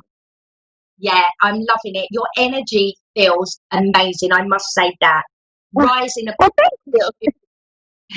This is you rising above all problems, carefree. You've got that free spirit energy around you, Stephanie, which is so beautiful. You are in absolute. So anything that you are manifesting right now, Stephanie, you're going to. It's like you've been given a magic wand right now, and you are just like really, really powerful. So you can manifest away and know that you're going to bring so much wonderful change into your life. This is you rising into your power in such a big way. You also get the cultivating prosperity card. So this is everything that you have been planting.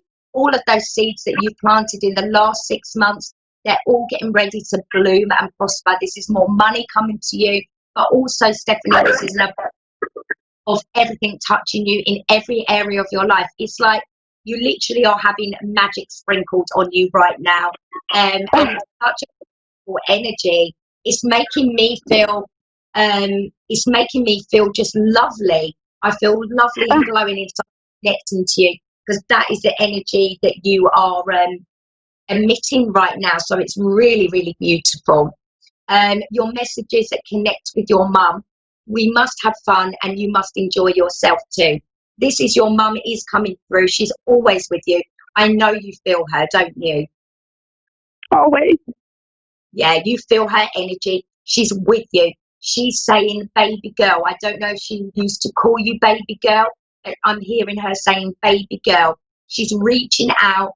I'm going all goosebumpy now. She's reaching out. She's holding your hand. She's giving you a big hug. She would have been a very cuddly mum. Would that be right, Stephanie? Sometimes more with my kids than with me, but yeah, she's always loving. She's got a loving energy. She's very cuddly. She wants to give you lots and lots of cuddles. She is bringing a memory back of holidays and beaches, and she's smiling. She is with you all the time. She's also with your family all the time. You're very looked after. You're very protected. She adores her family, and she's saying she's making all of your dreams come true. So you don't need to worry about a thing here with your mum's energy around you. It's so beautiful. You also get the card, we will light the path of new possibilities for your future. So, you know, this is what she's doing. Are you lighting candles for your mum quite regularly? No, I haven't. Start lighting candles for your mum, because I'm being given loads of candles. She's lighting up your path. She's bringing this magical energy into you.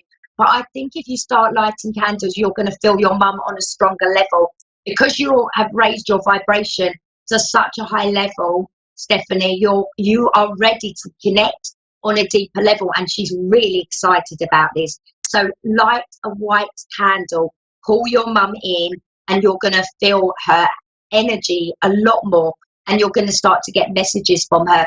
But she's around you all of the time, and she's saying she's protecting you, she's happy, she's always looking down on you, she's always giving you those signs. She's saying, yes, you're absolutely, those signs are always for you. You're right. When you think, oh, is that for mum? It is. She's saying it is. So she's giving me a lot of green energy as well. So I don't know if that's a colour that you have around you, but there's a lot of green energy. It could just be like a healing energy coming in with her. But she's showing me lots of green, Stephanie.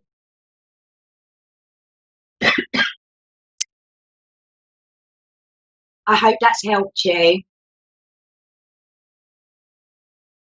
Oh, have we lost Stephanie? Okay, so we're going to go to another caller now. We're going to go, we've got Mindy on the line. Are you there, Mindy? Yes, Hello, how are you? I'm good, thank you. And you? I'm good, thank you. How can I help you, Mindy? Well, I've been trying to do this for a while, and I'm not really sure how all of it works. I guess I just will take whatever I can get from you, I guess. Yes, we'll just get some guidance for you, shall we, Mindy? Yes. Okay, let's do that. So I'm going to get some cards out. I'm going to call the angels in, and we'll see what comes out for you. Okay, so some messages for Mindy.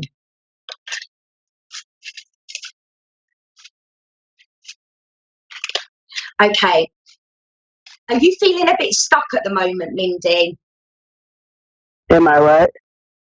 Are you feeling a little bit stuck at the moment? Yes. Okay, yeah, I'm getting that sense of that. Okay, so let's start off. You get the make a decision card. I feel like you are feeling a little bit stuck. Oh, this says it as well. I love this. You can't make this up. This card says feeling stuck or indecisive. Listen to your intuition. Make a decision. So you're feeling stuck. There is a decision around you that needs to be made. I feel like you're not moving forward. Does that make sense, Lindy? Yes. But what the angels are saying to you is you are going to move forward. This is just a bit of a pause moment while you regain your energy. I feel that you are a bit run down. I feel that you are a little bit tired at the moment and feeling a little bit fed up. Would that make sense, Mindy? Yes. Okay, so you've got some chakras that are unbalanced. The angels are giving me this straight away. They are giving me some chakras, and especially your heart chakra. Have you been through an upsetting time, Mindy? I'm sorry, could you say that again? Have you been through an upsetting time? Have you been emotional? Yes, a lot. I'm feeling it. It's your heart chakra's out of balance. There's pain in your heart. Would it be connected to an old relationship, Mindy? Somewhat. Right, yeah. So what you need to do, you need to rebalance this heart chakra. Because it's out of balance, it's making you feel out of balance in your life, Mindy. So if you go onto YouTube and just put in heart chakra meditation, go to the one you're guided to and listen to this meditation, and it is going to help rebalance this heart chakra. Another thing that you can do that's really powerful is place your hand on your heart chakra, visualize green and pink energy and light going into this heart area, and that is going to help you. You have the soulmate relationship card. Are you in a relationship, or is this a relationship coming in, Mindy? I am currently in a relationship. You're in a relationship. So this is telling me that there's a new romance coming in. So what could be happening is that you are having a bit of, maybe you're not getting on so well in your relationship, but new energy is going to be coming into this, because this is new energy. Do you feel that the person that you're with is your soulmate? I'm not sure. Okay, because this is a soulmate energy. It's new energy, but you have been asking for help a lot. So I'm feeling that there's arguments being around this relationship. It's been a little bit strained for you, Mindy. Yes. So there's healing energy around this. I think what you need to do is, when you've worked on your heart chakra, because there is a lot of pain in here, I feel like it's linked to past emotions. I also feel like you went through a loss somewhere. You've lost someone, Mindy, and the pain is in your heart. Can you connect to that? Yes, I've actually lost a couple of people, and it tore me apart. Yeah, I'm feeling this. I'm feeling this utter heartache. I can feel it when I connect to your energy. So I actually feel that the relationship you're in is your soulmate.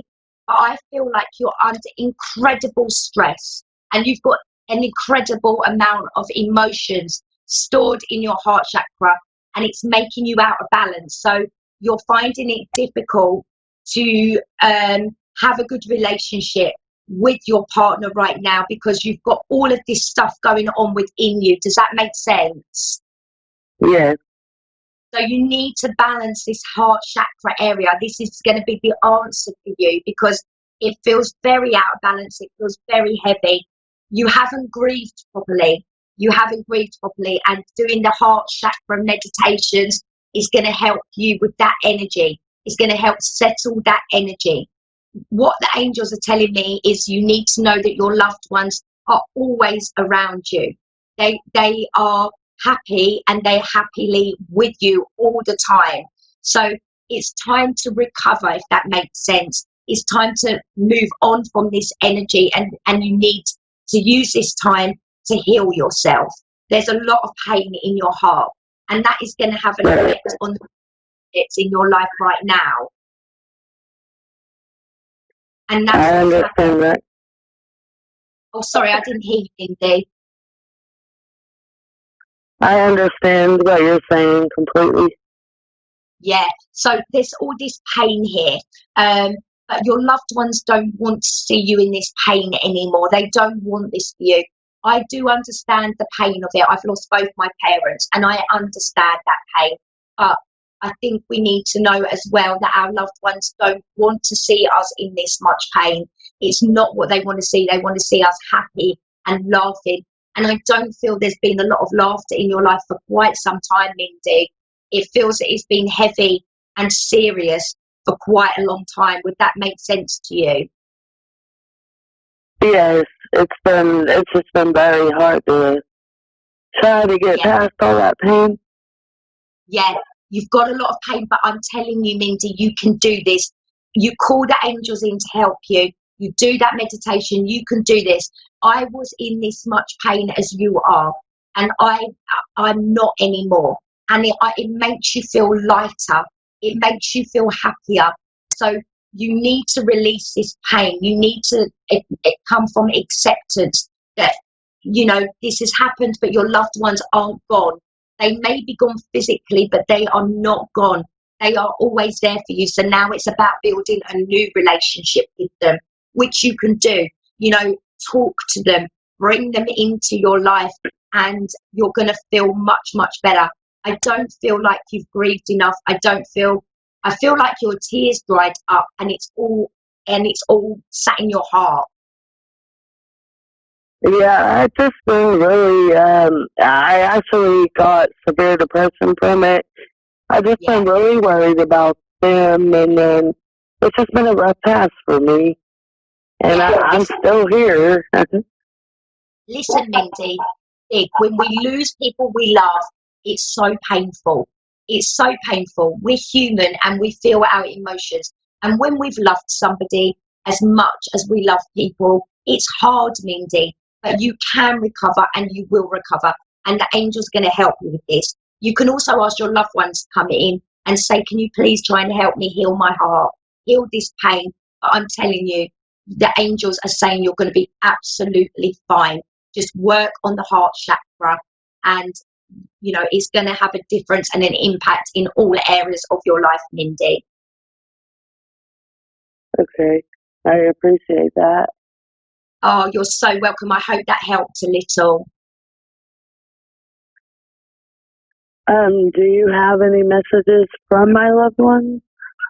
I'm not going to be able to link into that now because the show is literally nearly over now, but you can connect with me on my page, Carrie M. Bush, on Facebook, and we can talk further. I put things up on there quite a lot, but I'm really sorry. I'm running out of time now, Mindy. Okay, I appreciate it. Thank you. Okay, bye. Sending you so much love. You too. Have a good day. You too. Bye. Okay, so we are coming towards the end of the show now, everybody. You can find me on Facebook at Carrie M. Bush. You can also find me on Instagram at Carrie Marie Bush. I'm also on Twitter. I have books on Amazon, journals and children's books. And I have a spiritual soul family group. It is a paid monthly subscription group, but it is a life-changing group. This group gives you love and support and guidance on a deeper level. So if you feel like you just need a little bit of extra support, come and check us out, Spiritual Soul Family Group on Facebook. I will be back next Tuesday, same time. I am wishing you the most magical week, everybody. And I am sending a wave of love and light to each and every one of you. Take care of yourself and stay safe, everybody.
You're listening to A1R Psychic Radio, Earth's #1 psychic radio network, and watching Moonstruck TV, enlightening television.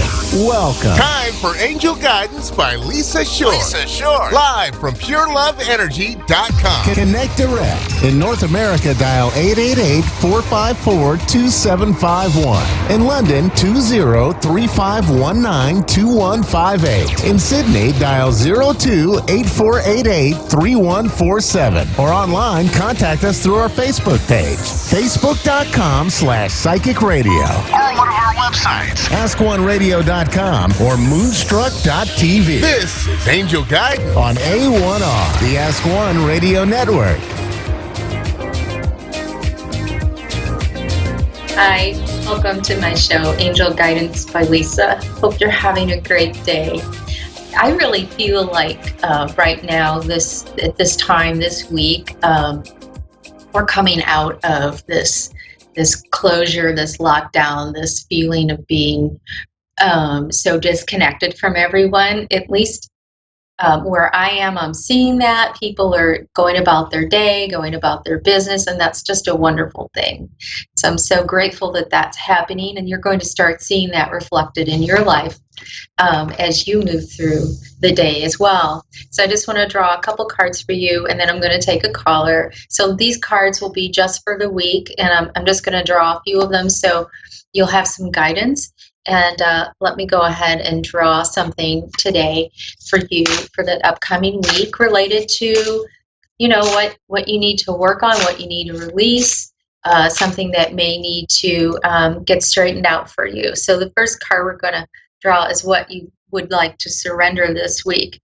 Okay, so this one is surrender your fear of intimacy. And so intimacy is your willingness to share with others in a very close and personal way. And some of you, this is really tying into the being locked down. Some of you are still retaining that energy of shutting the world out. And so what you want to do is open up your heart center and allow the love of the universe to come in. And so some people actually may be pushing those who really care about them away. And it's okay to allow people in. Not everyone's going to hurt you. I know that sometimes people have these patterns and these experiences where when they are open, when they are trusting, that, it feels like people are always trampling on their feelings or hurting them in some way. So it's good to protect yourself. Just energetically protect yourself and allow for the good, your good, to come in, and know that you have to take a chance on intimacy, on being close with someone. Okay, and then the next card I'm going to draw is, let's see, I need to put on my glasses, is the 5 of, it would be discs. This is a physical card. This is about the physical world. So this is also about connecting with others, and it says reach out to others for assistance. This may be for timing for a career change for you. So think carefully before you jump into something else. And also, you may be feeling a little bit challenged by money issues. So the disc card, the card of the earth, is about you and your physical world, your physical surroundings.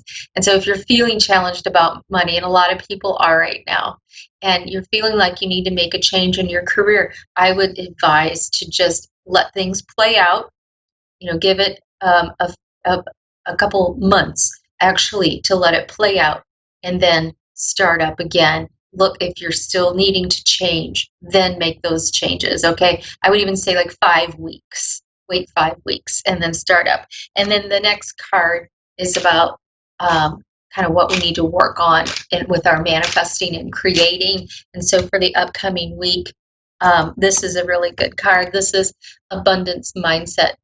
And this is where it all starts, ladies and gentlemen, in your mind. Okay, things don't just happen to us randomly. We create everything. All right, everything's created in our mind, and everything in the outer world is a reflection of what's going on in the inner. And so the card says, if you think of your abundance as something that happens in the future, then it will always be one day away from you. Do you see how that works energetically? You're thinking, oh, I'll get to it someday. I'll have the raise, I'll have the promotion, I'll have the money someday. You're going to keep creating that in your life. So you want to see, feel, think, and speak of abundance as something you already have right now in the present moment. And that's how you experience abundance. Nothing is beyond our ability to create it. You know, we don't instantly create, but we also we create what we need in life, and then we need to think beyond what we need for what we want and pull in those feelings. So I just want to leave you with that. And then I'm going to take a caller, and I see Jennifer in Charleston, West Virginia is here. Hey, Jennifer, hello. How are you? I'm fine. How are you doing? I'm doing great. Thank you. So Jennifer, great. What's your question, or how can I help you today? Well, my husband and I are trying to have a baby, and I'm just trying to see what you see or hear from about that. I see. Are you working with the medical professional like IVF? Yes, I am. Okay, because that came up right away. And the IVF is something that is very helpful in, supporting your physical, the physical of having the baby. It's important for you to get your mind around it, and also to have your partner get their mind around it as well. And so, look, I was just mentioning about manifesting. This is the same thing. No matter what it is, if it's a baby or, and they're not the same, but, a job or a partner, it all works the same. And so when you and your partner are able to both imagine, literally, I want you to step into the feeling of what it would be like to have that little bundle in your arms. Have you thought about that? Have you felt that? Have you gone there? Yes, I have. I've been trying to imagine it, and I'm having kind of a hard time doing it. I think because of my fear.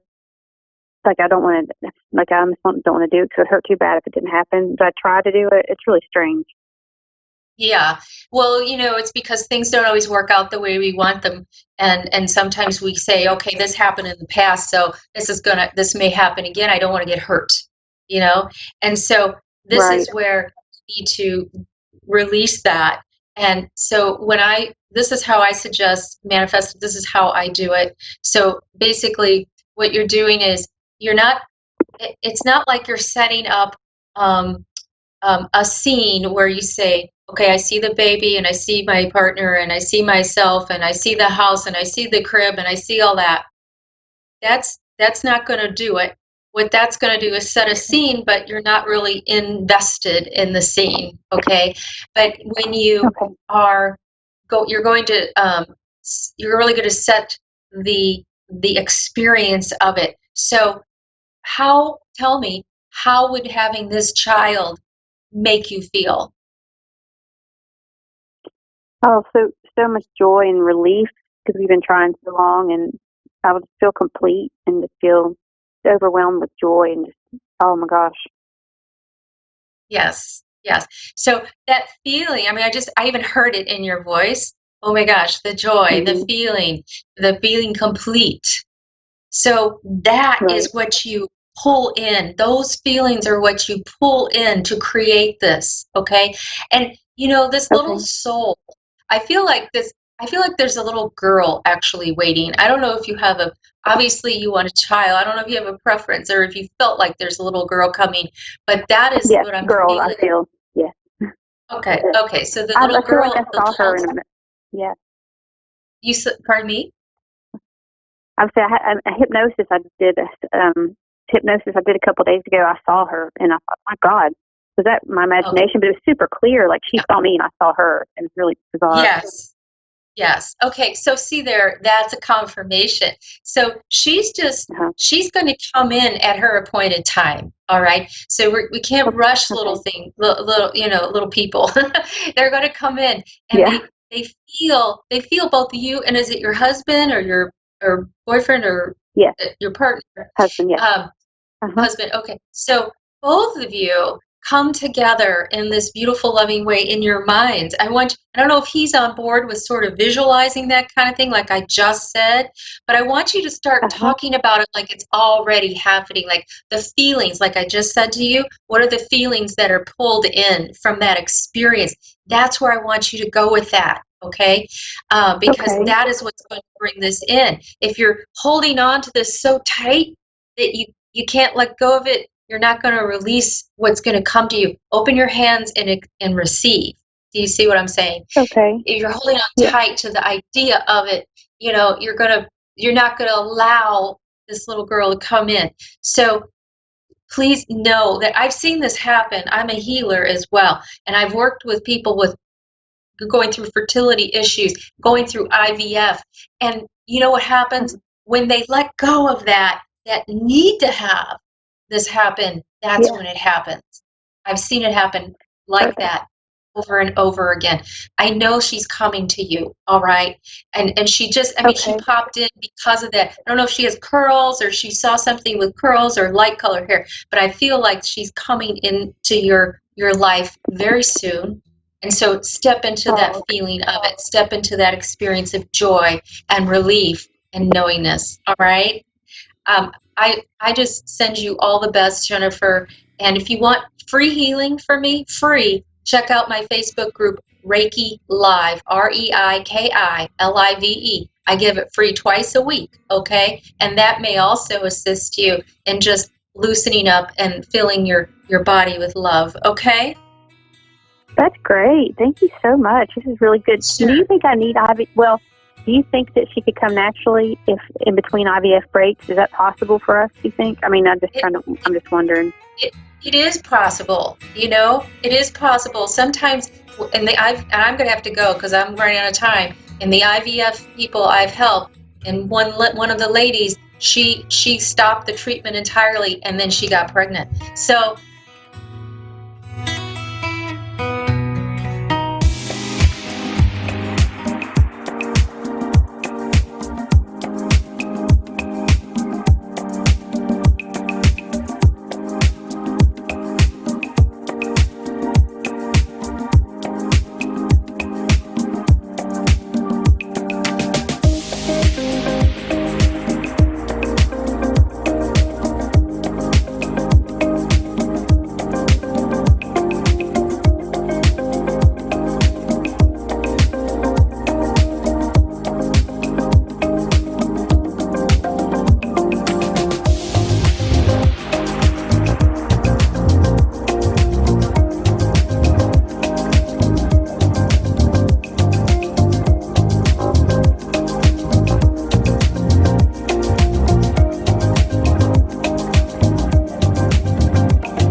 listening to A1R Psychic Radio, Earth's #1 psychic radio network, and watching Moonstruck TV, enlightening television. Welcome. Time for Insights by Janita with Janita Francis.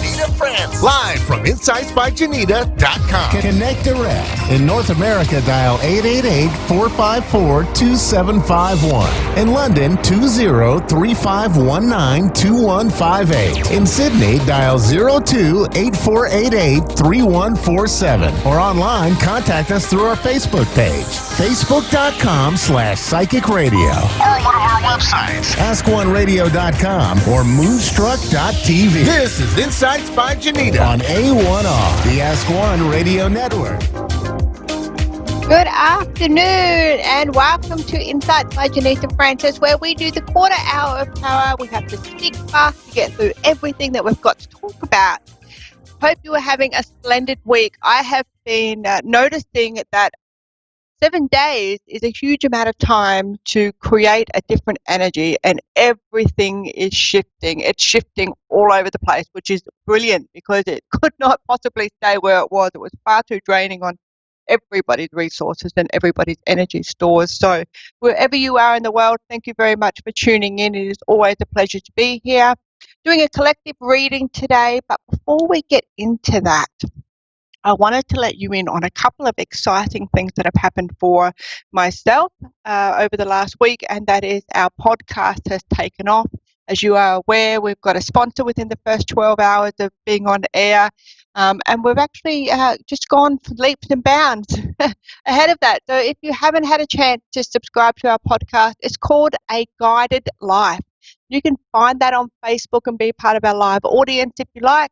You can also subscribe through your Buzzsprout and listen to the replay afterwards. It's no fluff conversations about spirituality, freedom, life, just everything. And we actually have a wheel of wisdom if you haven't already seen it. And we spin the wheel, and that's how we choose our topics every week. So it's quite exciting. We leave it over to fate, and hopefully fate is nice to us and not makes us do too many brain fuzzing topics.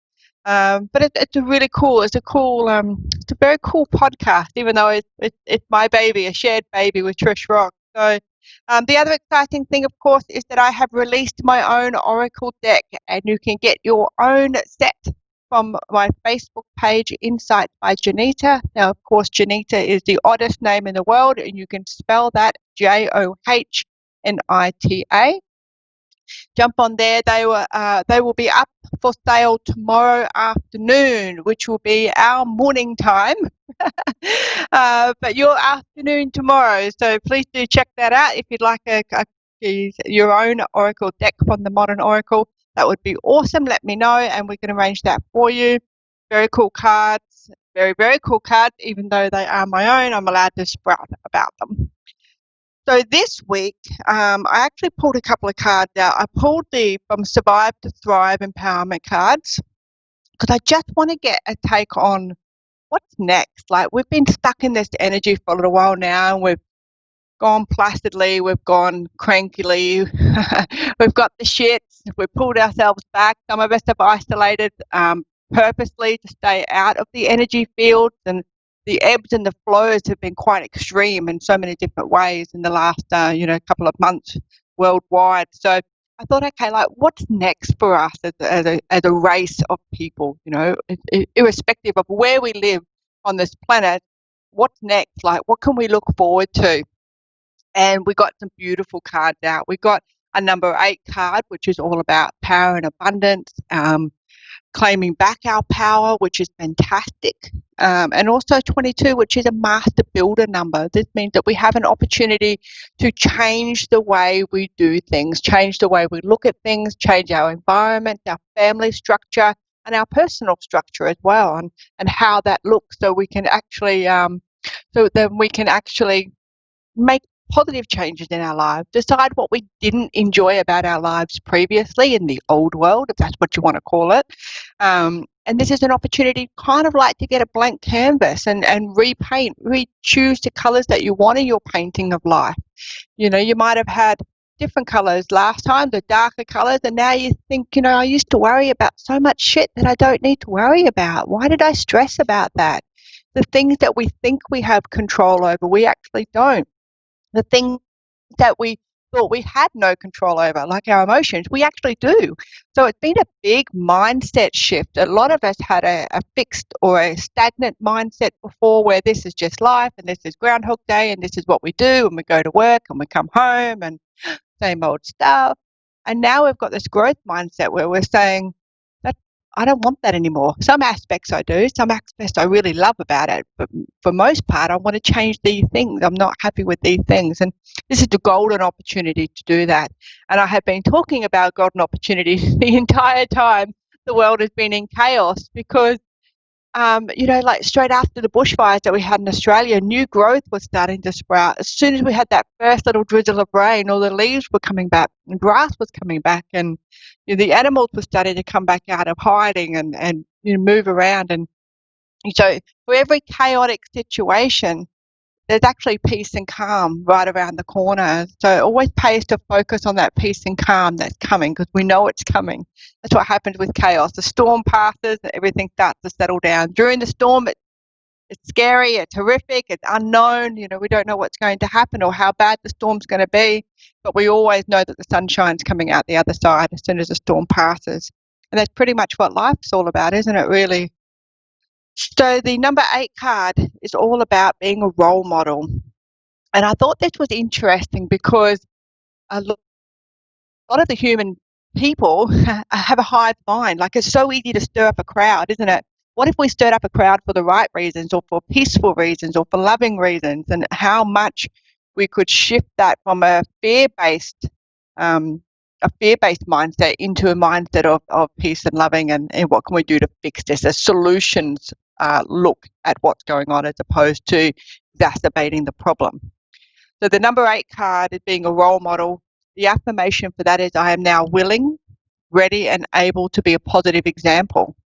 So to use someone else's quote, of course, is, be the change you want to see in the world. And that is exactly what this is all about. We can't run around pointing fingers at everybody else, telling everybody what they need to do to change. We actually at some point need to look at our own actions and our own responsibilities and behaviors and see how that ties in. The 22 card, the Master Builder, it's a determination card. So I'm now willing, ready, and able to do my absolute best at any given moment. So check ourselves. Is this the best I can do right now? And sometimes it is. I know that I've given my absolute best. And then in hindsight, I've looked back and gone, wow, I'm so much smarter now. I might have done that thing differently, but I did the very best I could at that time, given the information that I had. That's all anyone can ask of you. The next part of the collective reading is I pulled from Planetary, or the Zodiac deck. And this is really interesting because the 7th house came up, which is all about our relationships, our significant partnerships. Now, they could be intimate, they could be business partnerships, they could be civil partnerships, romantic, business, family, any sort of partnership that you have. And it's about changes that are happening in there. Now, these could be, positive changes for you, or a little bit uncomfortable short term, but in the long term, there'll be much better choices for you. So relationships is something that has been on the front of your mind at the moment, then this card is definitely for you. And this is an opportunity for you to think about how you can be a positive role model within that relationship. If your husband or your wife is driving you crazy over something that they're doing, or perhaps something that they're not doing, which is more often than not the case, then we can show them what we expect from them, or be that positive role model. Say, okay, well, I'll do it then. Maybe this is a job that they don't want to do. My husband does not like bringing the washing in. He will do the washing, he'll peg it out, but he does not like bringing it in and putting it away. So the compromise is, if he does the first part, I'll do the second part. Doesn't mean that I have to get angry with him because he won't bring the washing in. It just means that I don't mind which part I do. I'm happy to negotiate that, being a positive example. And I'm absolutely willing to be able to do my best at any given moment. Okay, babe, you don't like doing that part? I'll do that part. Can you do this part instead? Yep, compromise. End of story. Solved. 7th house, we're rocking it. The 1st house is all about ourselves and how we look at ourselves, and perhaps how we think others might look at us. So when we're feeling like we're not being as successful as we perhaps would like ourselves to be, go and find your biggest fan. Sometimes it's your mum, sometimes it's your dad, sometimes it's your best mate. Go find that person and get them to tell you your best traits, your top 5 traits, top 5 things that they love most about you. And then try to put yourself in their shoes so that you see those top 5 traits yourself. This will pull you out of that feeling of things are not going the way I thought they would go. And especially with what we're just coming out of now, a lot of people are thinking, crap, like I thought I had my life under control and I thought I was stable and I thought all these things, and it was almost like an illusion, because in a heartbeat, out of my control, all of those things were removed or diminished or depleted, taken away from me in one form or another. And that's a real big kick in the pants to your ego and to your ambition and your drive and how you see yourself, your self-worth and self-value. So if you're feeling in that way, and this card is for you if you are in particular feeling like, wow, I can't really find myself, I don't know where my footing is, go and ask your best fan, what are my best 5 traits? What are the top 5 things that you love most about me? And then try to see yourself through their eyes. Try to see those traits in yourself. The 5th house has come up as well. So there's lots of different opportunities here for wherever you're sitting in your path at the moment. The 5th house is about things that you're creating and that you're proud of. So if you've come from, let's say 3 months ago where you're thinking, okay, I really want to try working from home. I really want to try getting my business off the ground. And you've actually managed to do that. Even if you've taken what you consider to be a tiny step towards it, you're still passing everybody that's still thinking about it or that hasn't bothered to put those first steps in place. So be super proud of all the things that you have accomplished. Be super proud of the fact that we've come out the other side of this through a really chaotic time that most of us have never seen this sort of stuff before that's going on. And we've come out the other side and we know that we want more in our lives. We want a different standard now. We want a different way of living. We want better equality or better understanding, better respect and courtesy. Respect and courtesy are a big thing. So number 5, the 5th house, is where you have your fun. You create the things that you're most proud of. So if you're looking at changing your career, looking at changing aspects of your life, this is your golden opportunity to do that. So do that now. You haven't already, because I think I've pretty much spoken about it every single week. I just love the clean slate opportunities. I never see the negative in a situation. I always see the positive. What can I learn from this? What will I do differently if I'm ever faced with these circumstances again? And sometimes I'm really, I'm up to my neck in shit. I've got no arms, no legs, a crocodile's coming in at me. But I will still say, okay, well, you know what? I'm not up to my ears in shit. So what can I do to get out of this? I will always use the positive every single time. The 4th house is all about your home and your roots and where you come from and what it's about.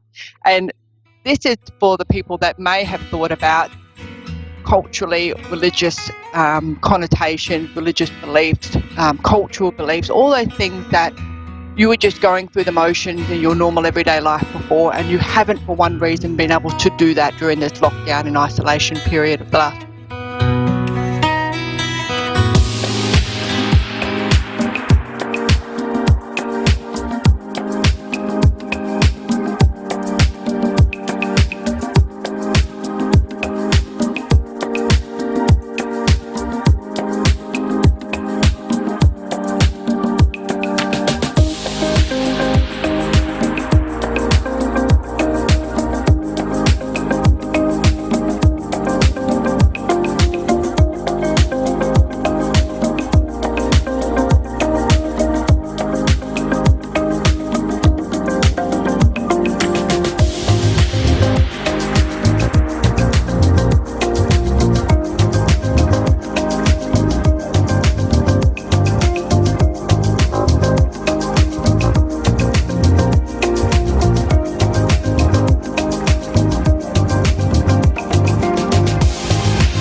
Psychic Radio, Earth's #1 psychic radio network.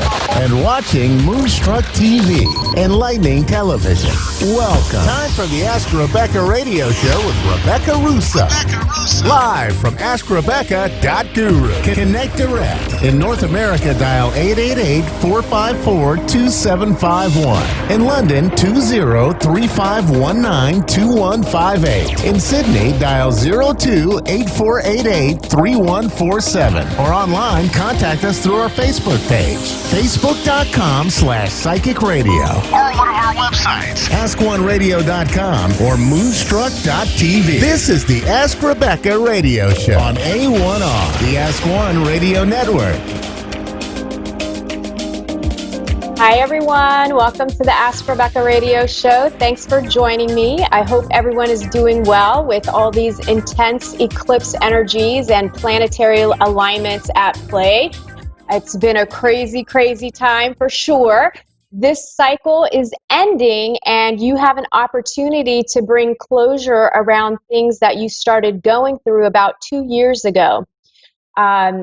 And the way that I'm kind of intuiting this and interpreting what's going on right now with the energies is that there's a revolution of love and light upon us. And it's time where everyone is being forced to grow, evolve, and change for the better.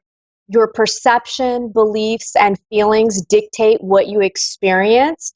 So if you don't like what you're experiencing, change your perception, change your beliefs, and change your feelings around it. And, you know, just remember that you are in charge of how hard or how easy this time period is for you and your life in general, everything that happens in your life. And, you know, besides maybe having to face some issues or some uncomfortable truths within yourself, others in your life, and humanity as a whole over this past week, which more than likely probably triggered massive emotional releases, uncomfortable situations and feelings within yourself and maybe the people around you. I feel many may have also been dealing with physical body symptoms as well, like not being able to sleep, feeling fatigued, maybe going between the two, right? Being like anxious and restless and not able to sleep, to then being completely fatigued and zonked out. And it could have flipped. So maybe at night you weren't able to sleep, but then during the day you're able to sleep. Or say if you typically don't sleep at night or do sleep at night, it would be the opposite of what you typically experience. I also feel maybe some dizziness, maybe some aches and pains throughout the body, maybe some ear issues, head issues, and stomach issues, just to name a few that I feel like may have been affected during the last week or so. And before I go on, I'd like to go ahead and do a quick moment of Zen to help integrate some of these eclipse energies. You close your eyes, open your palms, and allow yourself to be open to receive. I'm going to be connecting with your higher self and calling on your team of guides to help energetically clear any blocks, emotional residue, and or negative attachments in your physical body and light bodies. This is going to help raise your vibration, expand your consciousness, and increase your awareness in order to help prepare your soul for all of these energies that are coming in and your physical vessel. Breathe in through your nose and out through your mouth normally, and relax as much as possible with each exhalation. And then I'll let you know when to open your eyes. Okay, deep breath in.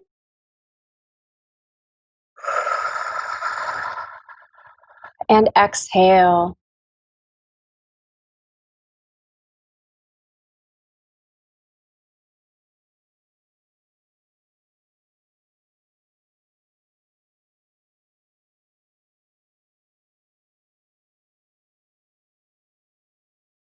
All right. I don't know what you guys were experiencing, but I felt like my lips were vibrating.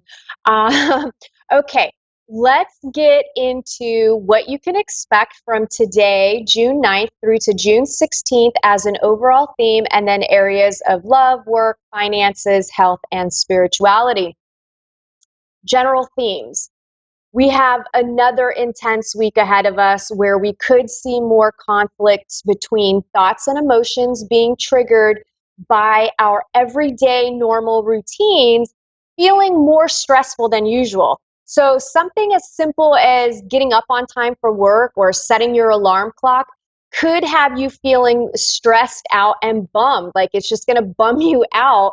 And it's probably something a lot of us deal with. So it's maybe a bad example, but really anything that you need to accomplish from your day-to-day normal routines will just feel more stressed and just feel maybe more depressed around having to do that. The added uncomfortable bonus is that these conflicts between thoughts and emotions, on top of the normal stressors of life, could cause you to feel insecure and unmotivated. So then you might just start feeling lazy, and then you start feeling insecure about being lazy, and you start beating yourself up, and it's just a vicious cycle that you could get stuck in. You'll get through this time period if you're proactively doing self-reflection work and really digging deeply into your own mind for self-imposed limitations and motivations to better understand why you do the things you do, why you make the choices you make, why you choose to use the words that you do, everything tied to you. The more that you can go there, the easier this time period will be for you. There's also lots of energy around romantic relationships and discernment. They'll be running hot one minute, cold the next. So try not to take things personally. The biggest obstacle everyone will have to face is differing viewpoints and their own delusions of being right. My advice, again, is to direct your energy and focus on interpersonal work versus emotionally reacting to a trigger that actually may be your insecurities and baggage flaring up. So basically, basically your first instinct shouldn't be to get on the defensive, lash out, blame, attack, and then cut and run. Check yourself, because that's a clear sign of self-sabotaging behavior, victim consciousness, and truthfully, it's just not attractive to the people that are witnessing your behavior. It's just a turnoff. So it's going to have the opposite effect of what you actually want to invite into your life. So instead, catch yourself before reacting, contemplate, evaluate, discern, then communicate from a place of neutrality, not emotional intensity brought on by fear and insecurity. You'll be so much happier in your relationships if you do this work, and if you always just look at you as the problem and seek to understand first before going on the defensive. Another theme this week will revolve around superficiality. And every time I say that word, I just want to talk about Mary Poppins and supercalifragilisticexpialidocious. I just love that. Anyway, okay, so another theme will revolve around superficiality. And are you superficial? Do you hang out with other people you would consider to be superficial? Well, if the answer is yes, then maybe what's being mirrored back to you is you and a lack of your own depth. And it could be in varying degrees of what you're witnessing around you. And so that you can better decide, here's the definition of the word superficial. It's an adjective. It can mean of, affecting, or being on or near the surface. It also means concerned with or comprehending only what is apparent or obvious, shallow. And lastly, it means apparent rather than actual or substantial. So it's kind of basically just pointing out like, oh, there's this dog over there that's, white and tan and black in color, but it doesn't go into a deeper description of the dog and maybe the dog's personality and the depth of the breed of the dog, right? So that's the kind of depth that we're talking about, not just superficial on the surface of things. So if you're not doing the inner work and digging deep into your relationships and discussing what you're feeling, what you're being triggered by, what your perspective is, and then getting feedback from those people in your life to see what their perspective is, and really digging deep and working through any perceived differences, then nothing's ever going to change or happen. And, if you don't like what you see, choose to not only get deeper with yourself, but with others in your life too. Another revelation for this week is light being shown on ideas that are not well thought out or they lack depth, right? They're superficial in nature.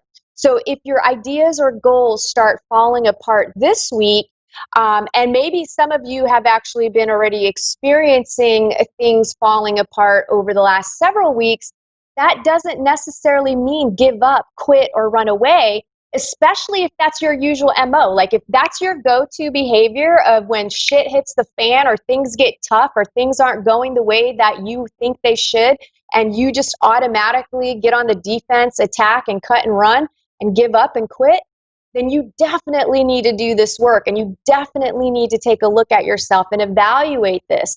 It means you need to shift your perspective to a more expanded view and long-term thinking instead of a limited view, right? So many lack patience and give up before anything truly miraculous can happen because they just can't see the bigger picture. Instead, they miss the whole point of the journey and the growth that opens them up to be able to receive that which they desire most. So look, if you're not a vibrational match for what you want to receive out of life because you haven't learned the lessons that you needed, it won't manifest in your life no matter what you try, because it's not about the end result. It's about every single moment and choice in between that gets you to the desired outcome. You have to do the internal and external work, no matter what it is you want in your life. There are no shortcuts to achieving true happiness and success. Sure, from the outside looking in, I'm sure that you've witnessed it. It may look that way sometimes, but trust me when I tell you, I see plenty of people fooling themselves into pretending to be happy and successful while steadily pushing people away and secretly wallowing in their own misery, harboring ill will against others. For what? To continue a cycle of hurting themselves over and over again? It seems to me it would be much easier to do the inner work, leaving behind a continuous cycle of self-suffering and sabotage. I'm living proof of that it's possible and that it works. Because I've been there, I've done that. I've been the self-sabotaging fool that has literally pushed people away from me because I was too afraid to allow myself to feel and open up and express myself and communicate. You don't need to live that way. Open yourself up, do the work, take a look at yourself, because everything is a projection of your inner reality into your external one. Okay. Now that I have lectured and bummed everyone out, let's talk about the positive aspects to counterbalance the intensity of self-realization work this week. Lots of high vibes around community and belonging. It feels like there's going to be lots of happy reunions with friends, family, and something that you've been apart from for some time, maybe work, right? Thanks to this forced downtime that we've all been in. You're not going to feel like being alone.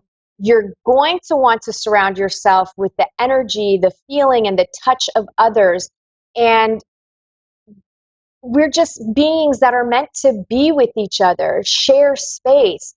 We're meant to touch and feel. So this distancing stuff is having a really negative impact on the greater whole. Obviously, practice safety for those that are concerned or in fragile states. I also feel plenty of travel and forward movement tied to positive change. There's also a slight reduction in stress for those of you who have been high stress over the last several weeks. It's a welcome change for your body, mind, and spirit. And lastly, before I get into work and everything else, I did feel guided to pull an Angels and Ancestors card for everyone this week. And that card is, let me make sure I've got this in frame here, up, down, left, right. That card is called Spring, and it says, see your seeds grow. Embrace the change that is on the horizon. Allow your dreams to become reality. Spring is an exciting time because it has so much potential. Animals are coming out of hibernation, flowers are pushing up through the soil, and the days are getting lighter and brighter. The spring card features a wild hare because in Celtic animal medicine, the hare brings intuition and rebirth. Hares are highly fertile beings, and so their medicine can bring dreams to life. You are ready to bring to life all of your ideas, inspirations, and projects. When this card appears, you are moving into a space that allows you to really grow, expand, and create in a way you've never done before. There are opportunities for abundance, including financial growth, and if you're starting something new, prepare for a major expansion in your life and soul. When the spring card arrives in the future position of a spread, which I didn't do a spread, or as the last card in a reading, it can also indicate that coming spring will usher in important energies with regards to your question or intentions. I do feel like that still applies to many of you, and this card just applies to everyone, period, with the energies that are around this week. So I thought that card was really, really fitting. Okay, work. For those of you looking for, excuse, oh no, I'm choking on my own spit. Hold on.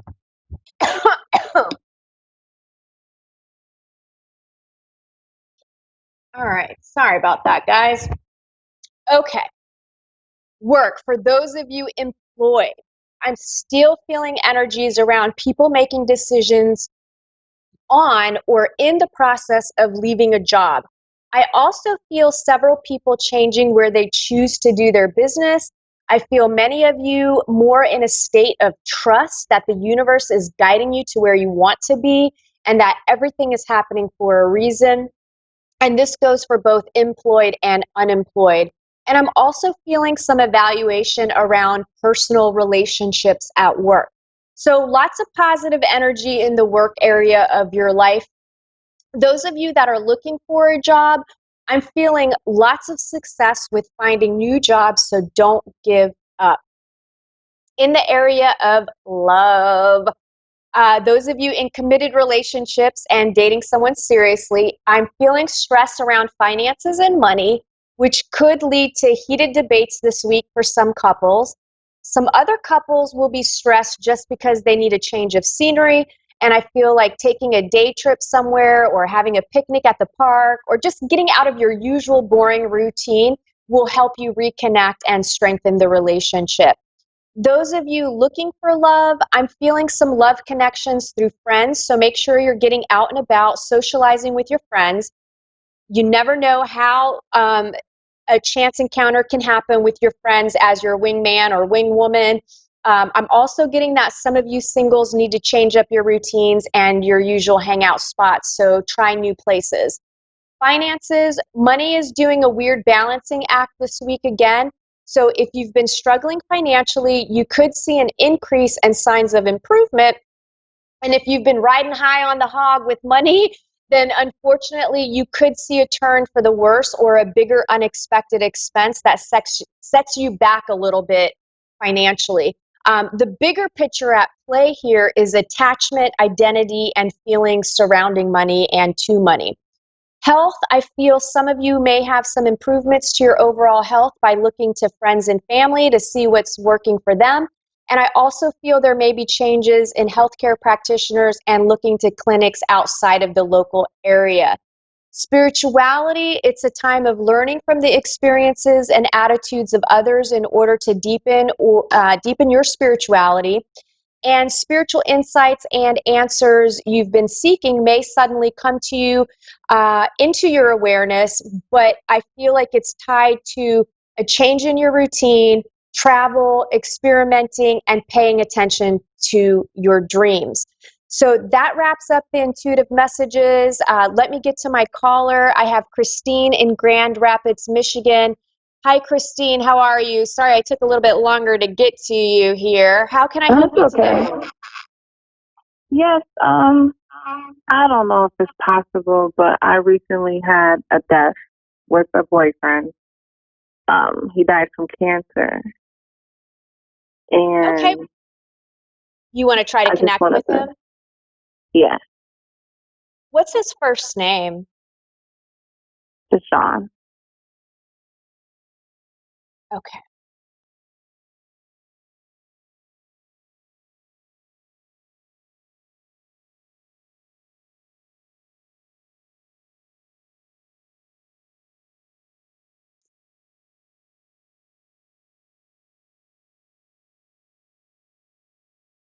His passing was fairly recently, like within the last couple of weeks. Yeah. Okay. Yeah, he's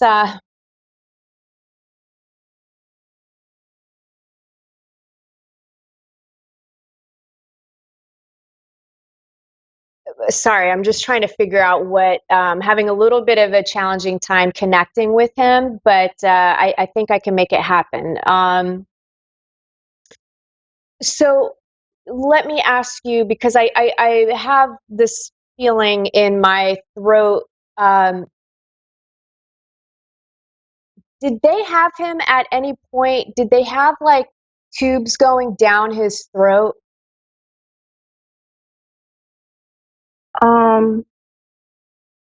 Yes, because he wasn't able to talk. He wasn't able to speak, right? Like I feel like No. Yeah. some of the Right. cancer, I don't know if it was directly tied to the cancer or side effects of chemo or other things, or maybe heartburn. Like I just feel like from the stomach up to his throat was just really I don't know, I just feel a lot of damage, and I just feel like he wasn't able to speak, he wasn't able to Right. breathe properly. Yeah. But what he's saying is that he really, because he passed in the hospital. Yeah. Okay, yeah. So he's saying like well, I feel like he's saying he was trying to communicate with his eyes. Did you guys like when he was still like aware and conscious? Did you guys like do like a blinking game? Like, all right, blink twice for yes, do once for no, or something like that? I wasn't able to physically be there because I didn't know about it until the last minute. But someone his family said yes, he was communicating with his eyes and through touch. Okay, yeah, because he's laughing about the eye thing, because he's saying, even during the moment of things being so tragic and just so sad about his situation, he just found the humor in that. And so he was very happy that he was surrounded by his family. I feel like he's saying that maybe um, I don't know if it was people like were having a hard time getting a hold of you. Like there was something with there was a reason why you found out last minute. Um, and it was kind of an accident of people not getting to you sooner or you not being able to be there. But he wants you to know that, he's with you now. And he's actually, I feel like are you in your home? Yeah. Do you have, okay. Are you near your bed or near your bedroom? Because I feel like he's saying like he's sitting on the bed and he's looking towards you. I'm at my mother's, but I am near my Your bedroom. bedroom? Or okay.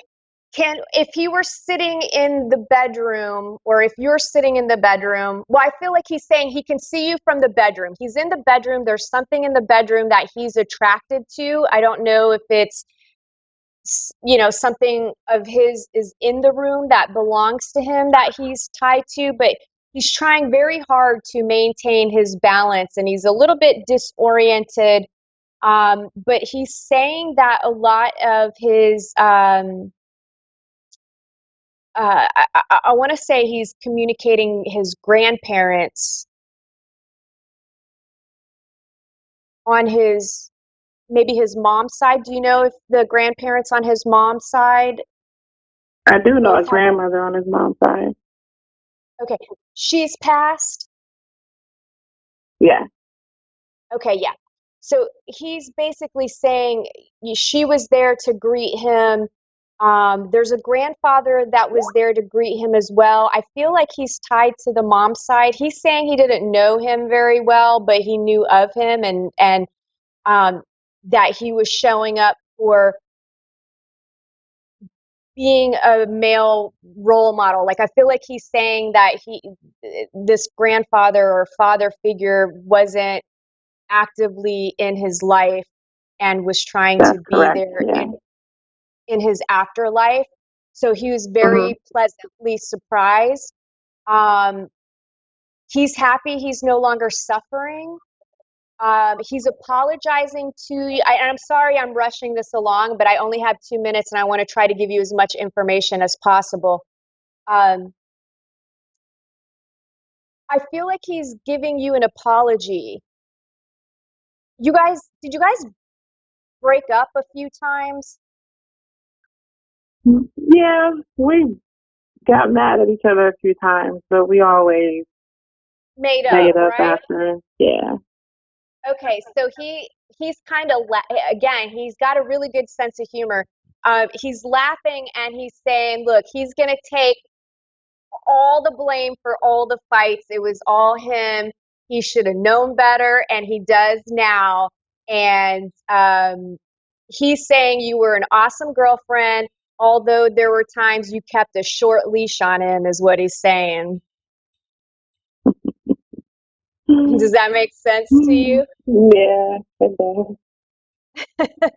So look, he's around. Have you guys, I've only got 60 seconds, but are you guys planning on doing a memorial service or life service? Like, I feel like you've already did something, but I feel like there's something bigger planned.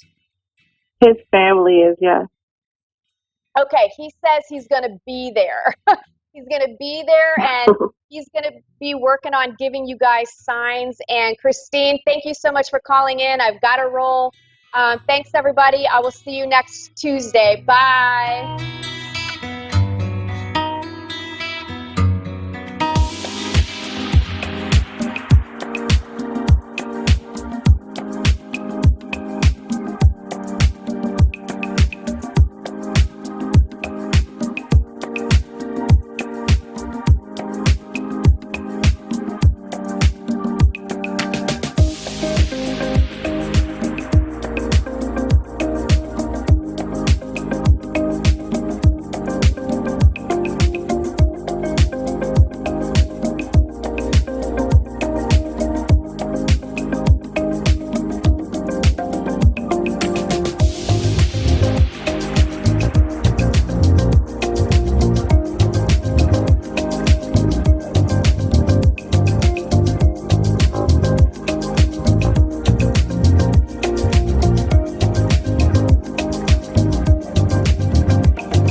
Listening to A1R Psychic Radio, Earth's #1 psychic radio network. and watching Moonstruck TV, enlightening television. Welcome. Time for Amanda Hall Psychic with Amanda Hall. Live from AmandaHallPsychic.com.au. Connect direct. In North America, dial 888-454-2751. In London, 20-3519-2158. In Sydney, dial 02-8488-3147. Or online, contact us through our Facebook page, facebook.com/Psychic Radio. Or one of our websites, askoneradio.com or moonstruck.tv. This is Amanda Hall Psych on A1R, the Ask One Radio Network. Welcome to A1R Psychic Radio here on Moonstruck TV. You're here with Amanda Hall Psychic all the way from the Gold Coast. I hope you've had a really positive sort of week. I mean, as the world seems to try and strike a balance of what's a new normal now as we're all starting to come out of COVID lockdown in some form or another around the world.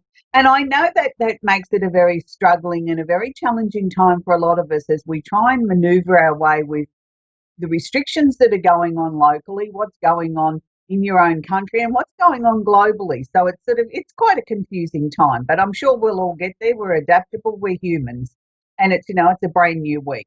So this week, the Simply Tarot card of the week that I've chose just before the show is the Seven of Swords. Now, the Seven of Swords is actually the highest of the minor arcana.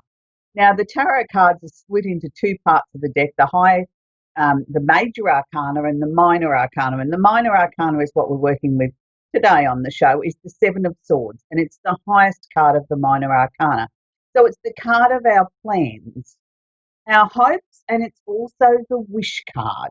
Now, wouldn't that be nice if we got some wishes granted around the world? And I don't know about you, but I only have two things that I sort of wish for at the moment. One would be that we get an end to this COVID-19, that we could all get back to sort of normal life. And the other would be that we start to love one another and accept everybody on the planet, no matter what their colour of their skin, what their religious background is, what they believe in, that we can all become one world. Wouldn't that be an amazing place?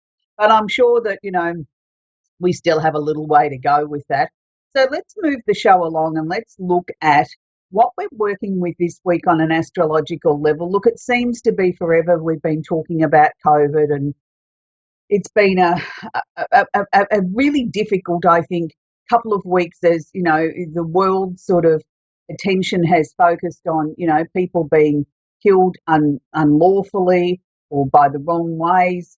And it's sort of, it's interesting to see the way that the world's reacting to one person's death. Now, I'm not trying to minimise that, and I'm not saying that we shouldn't. I just see it from an astrological point of view as a very, very interesting marker in time, because for many years now on the show I've been talking about Pluto's role in Capricorn and how his role is to deliberately change the world, to make us sort of start to sit up and think and take responsibility for our actions and look at the ways that we're doing things and looking at the things that aren't working in our lives and saying now is the time that we all have to unite together and force change in this globe of ours. And it's interesting because we've seen changes in money markets, we've seen changes in the way that people do business around the globe. We've had a lot of people jumping up and down and carrying on about global warming, which I think is an amazing thing that we all need to jump up and down about. And we're starting to slowly see countries and nations starting to change their policies on fossil fuels and things like that. Still not going fast enough, but we're heading in the right direction. And then we've seen the pandemic, and now we're seeing people starting to stand up for civil rights. Now, all of these things are very much a Pluto thing, because Pluto sort of makes us dive under the covers and look at the things that have been hidden, or the things that we see that are too difficult to handle, that we sort of say, oh, I'll put that away for another day. Well, that other day has now arrived. Now, Pluto is leading the charge now with the direction of where things are going. So this is why we're seeing sort of such intensity, and we're seeing things grow on a daily basis. And I know even here in Australia, people are saying, well, why are we so obsessed with this one particular death in the US? and a terrible tragedy and a terrible way that man died. But why are we all up in arms about it? It's not just symbolising his death. It struck a nerve. Everybody's saying enough. We've had enough now. We've had a few months of sort of sitting there contemplating our navel during COVID-19, being locked indoors and having to sort of straighten out our own lives and look at what's important to us. And this is part of the reason why I think people are saying, well, hang on a minute, life's too short and nobody deserves to die under those circumstances. We need to do something about this. We need to change our culture. We need to change our thinking. Look, I'm not saying one side's right and the other side's wrong. I'm saying collectively as a globe, we all need to sort of start becoming more accountable, looking at the way that we conduct ourselves, the way we conduct business, the way we conduct our daily lives. And this is what Pluto's been asking us to do, is to question, is to stand up to governments in a positive sort of way, not in a destructive way. Nobody's asking you to go out there and break the law, but to try and get your voice heard in a very positive way.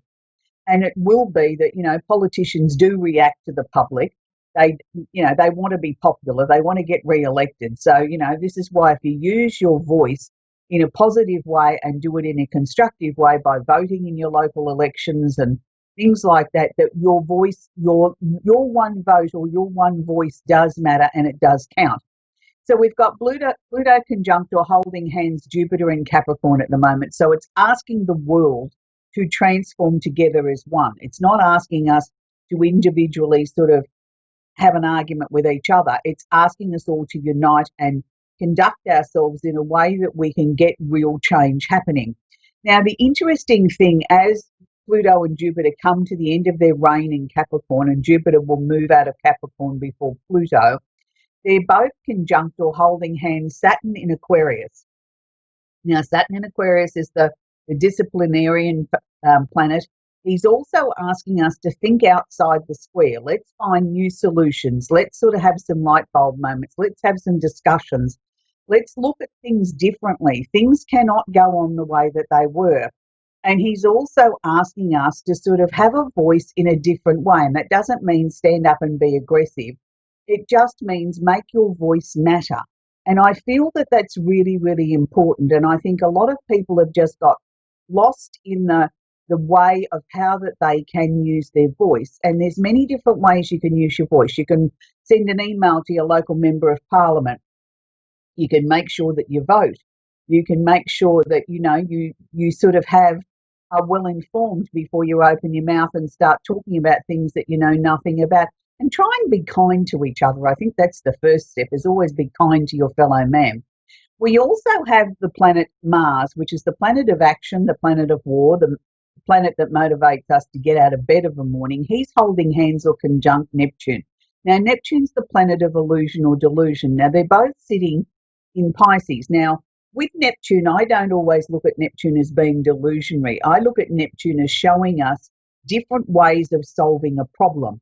So it is taking it out into sort of the never and sort of looking for a solution and bringing it back and saying, wow, this is a different way of looking at things. Maybe this is what I need to be doing. Some astrologers I know talk about Neptune being in a fog, and eventually you sort of clear your way out of the fog and there comes the solutions. I like to look at Neptune as being creative, of giving us a different way of looking at things, at saying, well, hang on a minute, have you thought about it this way? Have you looked at it that way? It may not always be the answer, but at least it's asking us to remove ourselves out of our comfortable position and get into maybe a prickly area or another area that we hadn't thought of. So with Mars, they're holding hands with Neptune at the moment.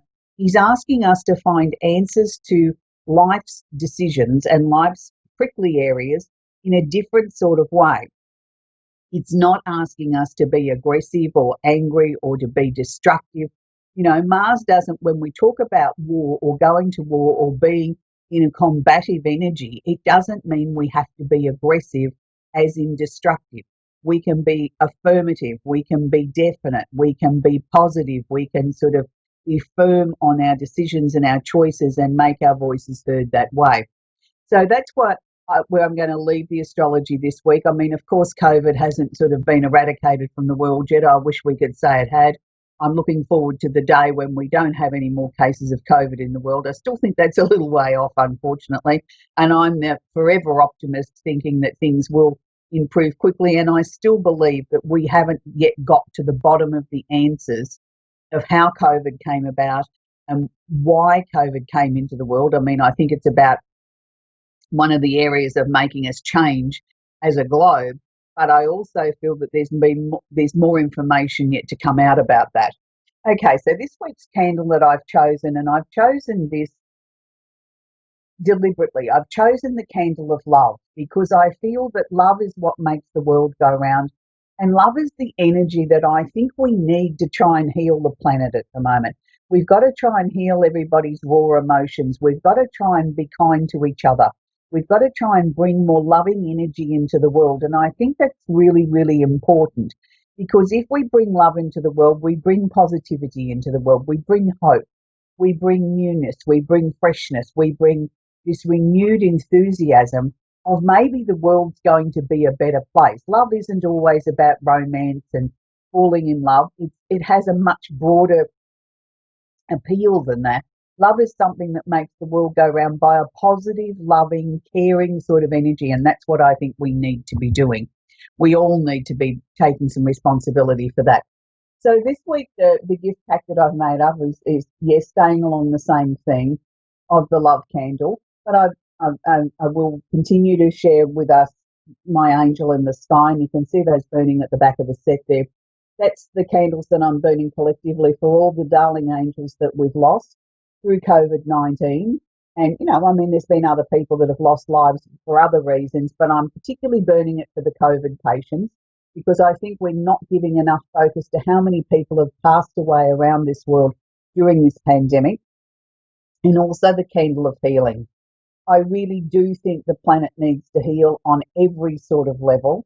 And it's not just healing us from COVID-19. I think we need to heal emotionally. We need to heal as a globe, and we need to heal together. We need to stop this nastiness and this bitterness and this fighting between countries and nations and, taking sides in things. We are all in this together. We are one world, and we need to be focusing on that. And I think we can all do our part in playing our role in the healing of the planet. I think that that's very, very important.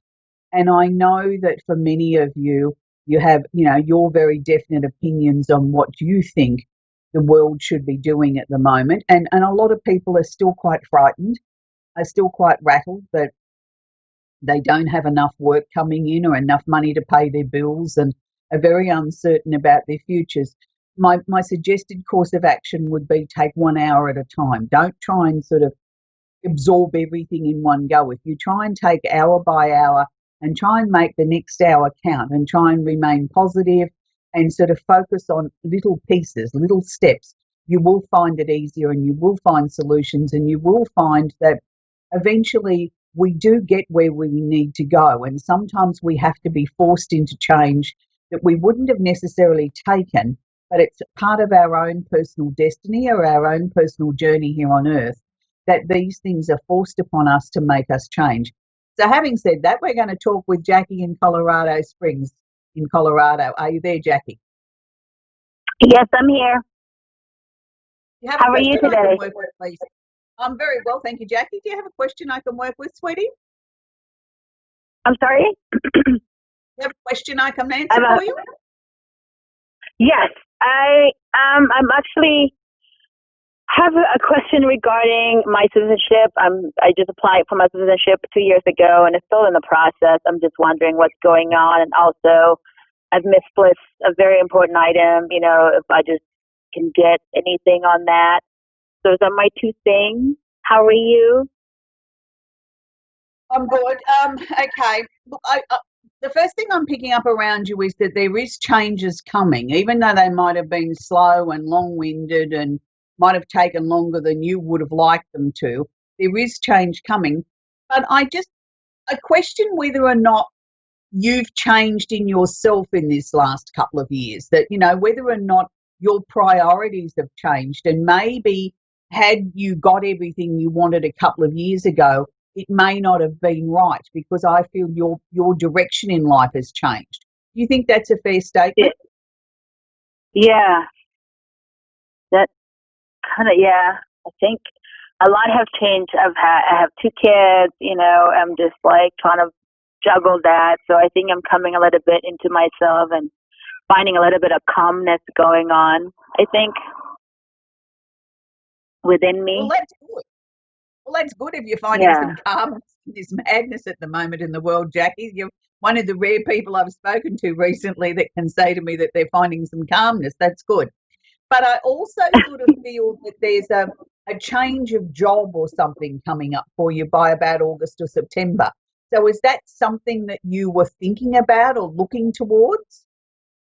I'm a stay-home mother, and I've been debating and contemplating. I'm not sure what I want to do. You know, I've been thinking about going back to school to be a dental hygienist. I'm not sure if that's the right route I want to go to. So I'm just struggling and fighting with what I want to do when I come back from being a stay-home mom. And I was thinking of maybe starting school in August. So I'm still all up in the air right now. Yeah.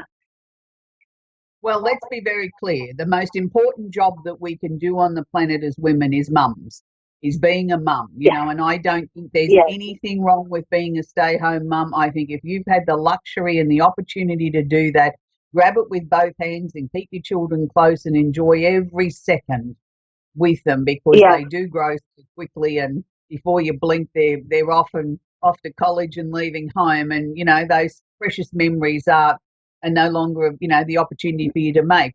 Look, I think it's interesting that we put too much pressure on ourselves as sort of, oh, I'm only a stay-at-home mum, instead of sort of saying, well, I'm proud to be a stay-at-home mum, that, you know, this is the most important job I can do in the world.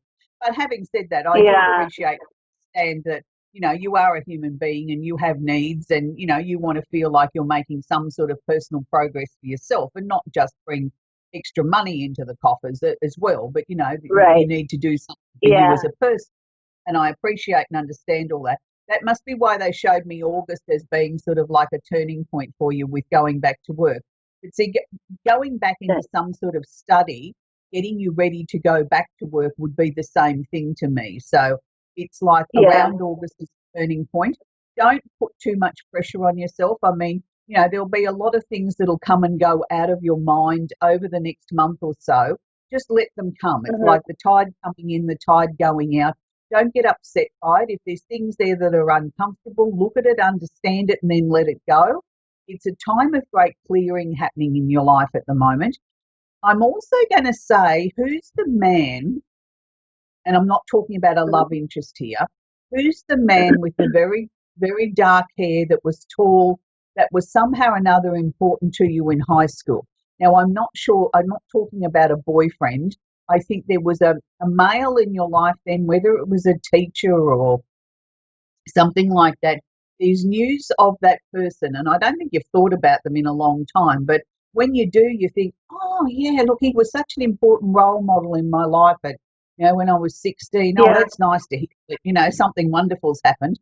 I want to use that as a marker in time. When someone mentions something like that to you in passing and it takes you for a little trip down memory lane, just past that point will be then when you've really got to pay attention to the things that are coming into your mind, because that will be there where we start to get the pieces to the puzzle of the next stages of your life. It's like, this is to get your attention. Now I've got your attention. Here's the information that you've got to start putting the pieces into your own jigsaw puzzle. So has there been some talk about moving residence, Jackie? We recently moved residency. We purchased a new home, so we literally are almost a month in our new house. Okay, good. Right, because I was still feeling quite unsettled, you know, with a move around you. So, you know, if you've only been a month in the new house, it takes time to sort of settle in, doesn't it? So, yeah, that's good. Yeah. Yeah. But I still think there's things there that you want to change. I just don't know that everything's quite where you want it to be yet. So, you know, like, just enjoy the new home, and I know that things are going to turn around and move forward for you, Jackie, and it's been lovely to talk with you. And I hope you're having a good time in Colorado Springs. We're going to work with Angelina now in Washington, D.C. Are you there, Angelina? Hello, Angelina. Oh, I'm sure Angelina will be with us in a minute. So, why don't we all focus on that beautiful song by the Beatles that, love makes the world go round, all you need is love. And I think that's a very important song that we could all be playing ourselves today is All You Need Is Love, and understanding that love does make the world go round as we're waiting for Angelina to join us. We've lost her somewhere along the line. But it is very, very interesting, over a very extensive career in the psychic industry. The more I work with people, the more I understand that, everybody's different and everybody has different ways of dealing with crises. Are you there, Angelina? Hello? Hello? Hello? Hi, Angelina. How are you, sweetie? Good afternoon. I'm sorry, I barely can hear you. You can't hear me, sweetie?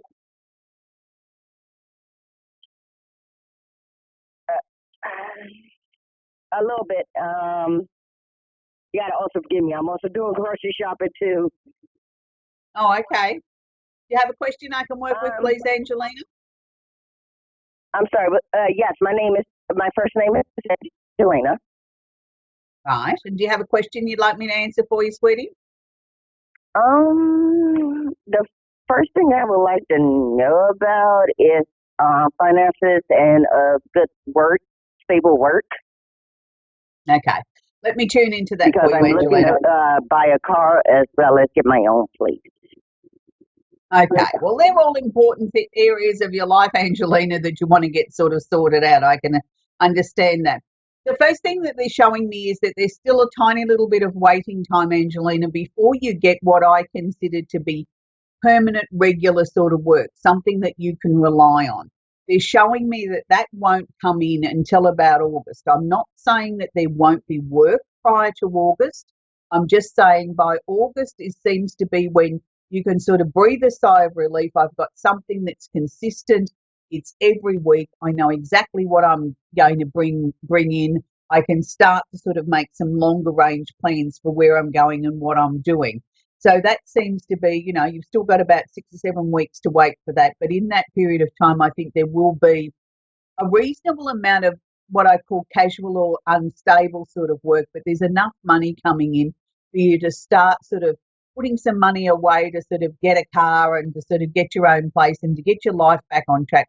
It's been a very difficult 18 months, Angelina. I feel that, nothing that you've been able to sort of make any plans with or keep it together in this last 18 months. So things are now starting to sort of stabilise. Have you started doing something different in as much as sort of looking after yourself better, or you've changed your diet or looking at things in a different way? Because they're showing me that your physical health is starting to improve drastically. It's like I've got more energy. I feel more comfortable with myself. I feel as if I'm feeling the best I've felt in a very, very long time. So whatever you've done, whatever changes you've made, keep it up, because I feel it really is benefiting you, and that's a good thing. I'm seeing you in a place of your own, sort of by, well and truly by the end of August, maybe even at the beginning of the month. It's sort of like everything's starting to come together. I think you'll have a place of your own probably a little bit sooner than you will the car. But I'm going to say to you, the job and where you're going to be living are so close that a car may not necessarily be as urgent as you thought it was. I'm not saying you won't buy one, but I think you're going to be able to easily get to work from where you're living, that a car may not be necessary to get to and from the job. It's sort of more going to be something it's nice to have, more so than a necessity, and that's a good thing. There's a lot of change to come up for the remainder of this year, Angelina. You're starting to understand more about what you need in your life and what you no longer need. This last 18 months has been a difficult transition where you've sort of really sorted out who you can trust, who you can't trust, who's useful, who isn't useful in your life anymore. And it's sort of been too many people came and gave you all their problems, that you were the one that sort of fixed the world. Well, now you're putting that energy into fixing Angelina's world, and that's a good thing. by putting yourself first and putting yourself at the top of the queue, now we're going to start to see those results for that. And that's a good thing. So they're also showing me a pink heart. Now, normally when they show me a pink heart, Angelina, it either means an increase in love in the current relationship you're in, or usually more importantly, it means there's a new relationship coming. I just sort of felt it was sort of like more love coming into your life. I didn't necessarily feel it was, quote, a new relationship. I just felt your life was expanding out and you were feeling more love, that you were feeling life is starting to go the direction that you want it to go. And that's a good thing. And it's, you've worked really hard to get here. You've worked really hard on yourself. It's been a tough time, but now you're starting to feel that life will start to bring you the rewards that you deserve. And it is going to start bringing you the rewards. And that's a good thing. I just want you to make sure, Angelina, that you don't fall back into old habit patterns of allowing people to dump their rubbish at your feet and get you to sort it out. It's now time that you've got to continue on with looking after yourself, doing the things that matter to you, the things that are important to you. They're the important things that we need to be focusing on. So that's where we're going to leave, Angelina. So I hope for everybody around the world this week that you start looking at more ways that you can bring love and positivity into your life. Smile when you go out, if you have the luxury of being able to go out and go shopping or have a get together with some friends, but make sure that you do remain COVID safe. Please keep your distance, wear a mask, be considerate of others. Look, I know a mask isn't necessarily the prettiest fashion statement in the world, but for the moment, it's the fashion statement that we all need so that we are keeping ourselves as safe as possible, and make sure that we try and smile and find something positive to think about every day, and always make sure that you have positive, uplifting music going on your turntable. I think that's important. Bye for now.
listening to A1R Psychic Radio, Earth's #1 psychic radio network, and watching Moonstruck TV, Enlightening Television. Welcome. Time for Sacred Sessions with Jenna Harmon.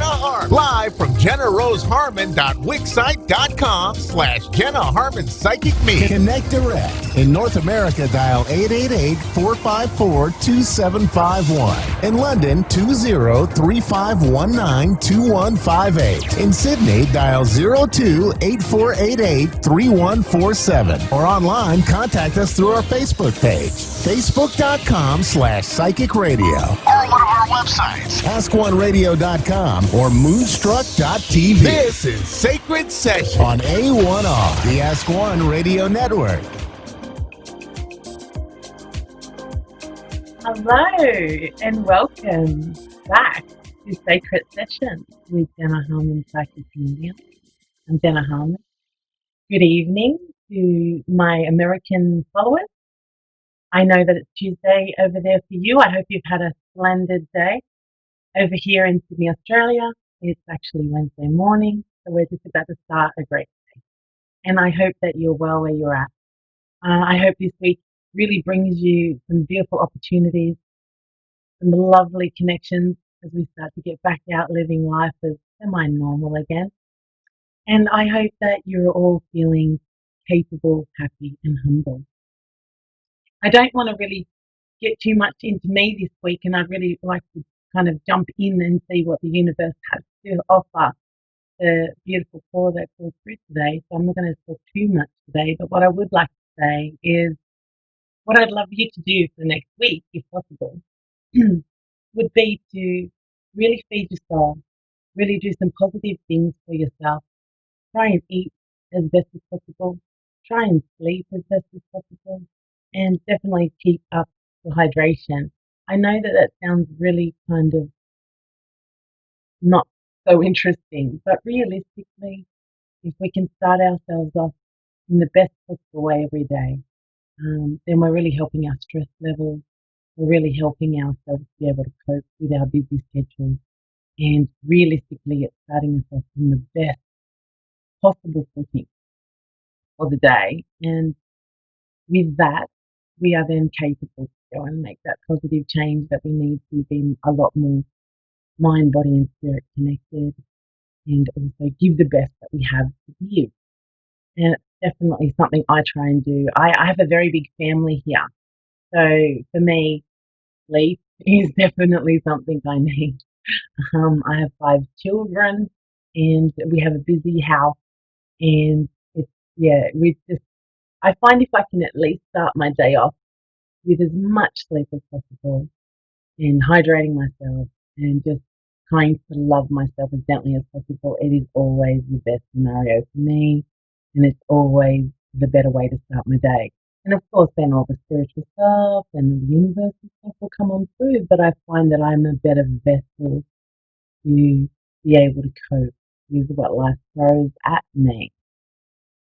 And in saying that, getting back to this semi-normality, I think it's an awesome time for us all to kind of take heed on how we wish to go forward in the future and what we would love to incorporate in our new journey and what we would like to kind of leave in the past.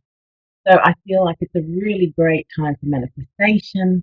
It's a really great time to start the new in what you would love to bring into your life. And it's a really great time to kind of take stock of where you're at, what you would love to come into your life, and also what you would love to bring forward in your life. So I really believe that that's the best way to start off. Definitely so, to speak. So I would just love to say that if that's the way you start your day, it's definitely the right way to start. I think that that's giving yourself the best opportunity to get the best out of that day. So I think that that's awesome. So over in Australia, even though we are down under, we actually are, I guess, in front of you guys time-wise. But realistically, there's lots of things going on here too. I feel like different regions around the world would definitely have, I guess, different energies. And I definitely feel like those different energies um, kind of balance us, kind of bring a whole to the planet, if you will. And I definitely feel here in Australia at times, especially different times, we definitely do have our beautiful cultural background as well. And I'm sure in America you have the same sort of things as well. And I'm sure around the whole world you have different sacred sites and different beginnings of our journeys and our history and things like that. So over in Australia here, I do feel that in Australia we are a little bit open, and I think it is our connection to the fact that we live on sacred land and that we are not the owners of this land. We are actually visitors to this place. This is Aboriginal land, and so in Australia we have such a beautiful background with Aboriginal culture, and I do believe that there are certain parts of my country that either have vortexes or different kind of ley line connections, and I find that really interesting too. It's almost like the pulse of the universe or the pulse of the, if you will. But yes, so I do feel that in different parts of the world and different places where you come from, there's different energy and vibrations, and I do believe that those energies at the moment are activating, and I do believe that it is pushing this new beautiful energy forward for us to go forward, grow, learn, and evolve. So that's definitely happening here. I'm feeling it here. It's been a very good, even though lockdown has been a little bit strained for most people, I actually feel on a spiritual level and an energetic level, it's been an awesome time in general. So I feel like a lot of us are feeling a little bit recharged and a little bit refocused. I know that there are other things going on in the world, but for me personally, it's been a very good time for me to shift a lot of my old stuff. I've gone through a lot of transition in that way in this lockdown period, and also shedding the old, getting rid of some old things, healing a lot of old family wounds and traumas, and kind of moving forward. And I think it's a really potent time for positivity, healing, and loving energies to come on through. So I hope that you are aware of the opportunities that are coming at this point, and I hope that you are taking advantage of that. Anyway, let's jump on to our caller today, and our caller is Daryl, and he's from New Wales in the UK. So come on through, Daryl. Darylyn. Yes, I'm in Wales. Good morning. How are you? I'm good, thank you. How can I help you? My son's out. I just wanted to connect with somebody on the other side. Right. Now, sweetheart, would you be able to connect with the female mother figure that would be in spirit for you? Is that mum particularly, sweetheart? I feel like there's a female. It's my either mum or mother. Grandmother. Grandmother. Hmm. Okay, and would she have had a lot to do with you or connected to you, especially more in a younger age? Because it's almost like I'm getting imagery of a young girl, and I want to say that I feel like I either watched you or I was aware of you. Because I feel like I'm looking from her eyes to you, sweetheart. I feel like she wants to come around you, and she's saying that it has been a long time or it has been a journey since she's transitioned.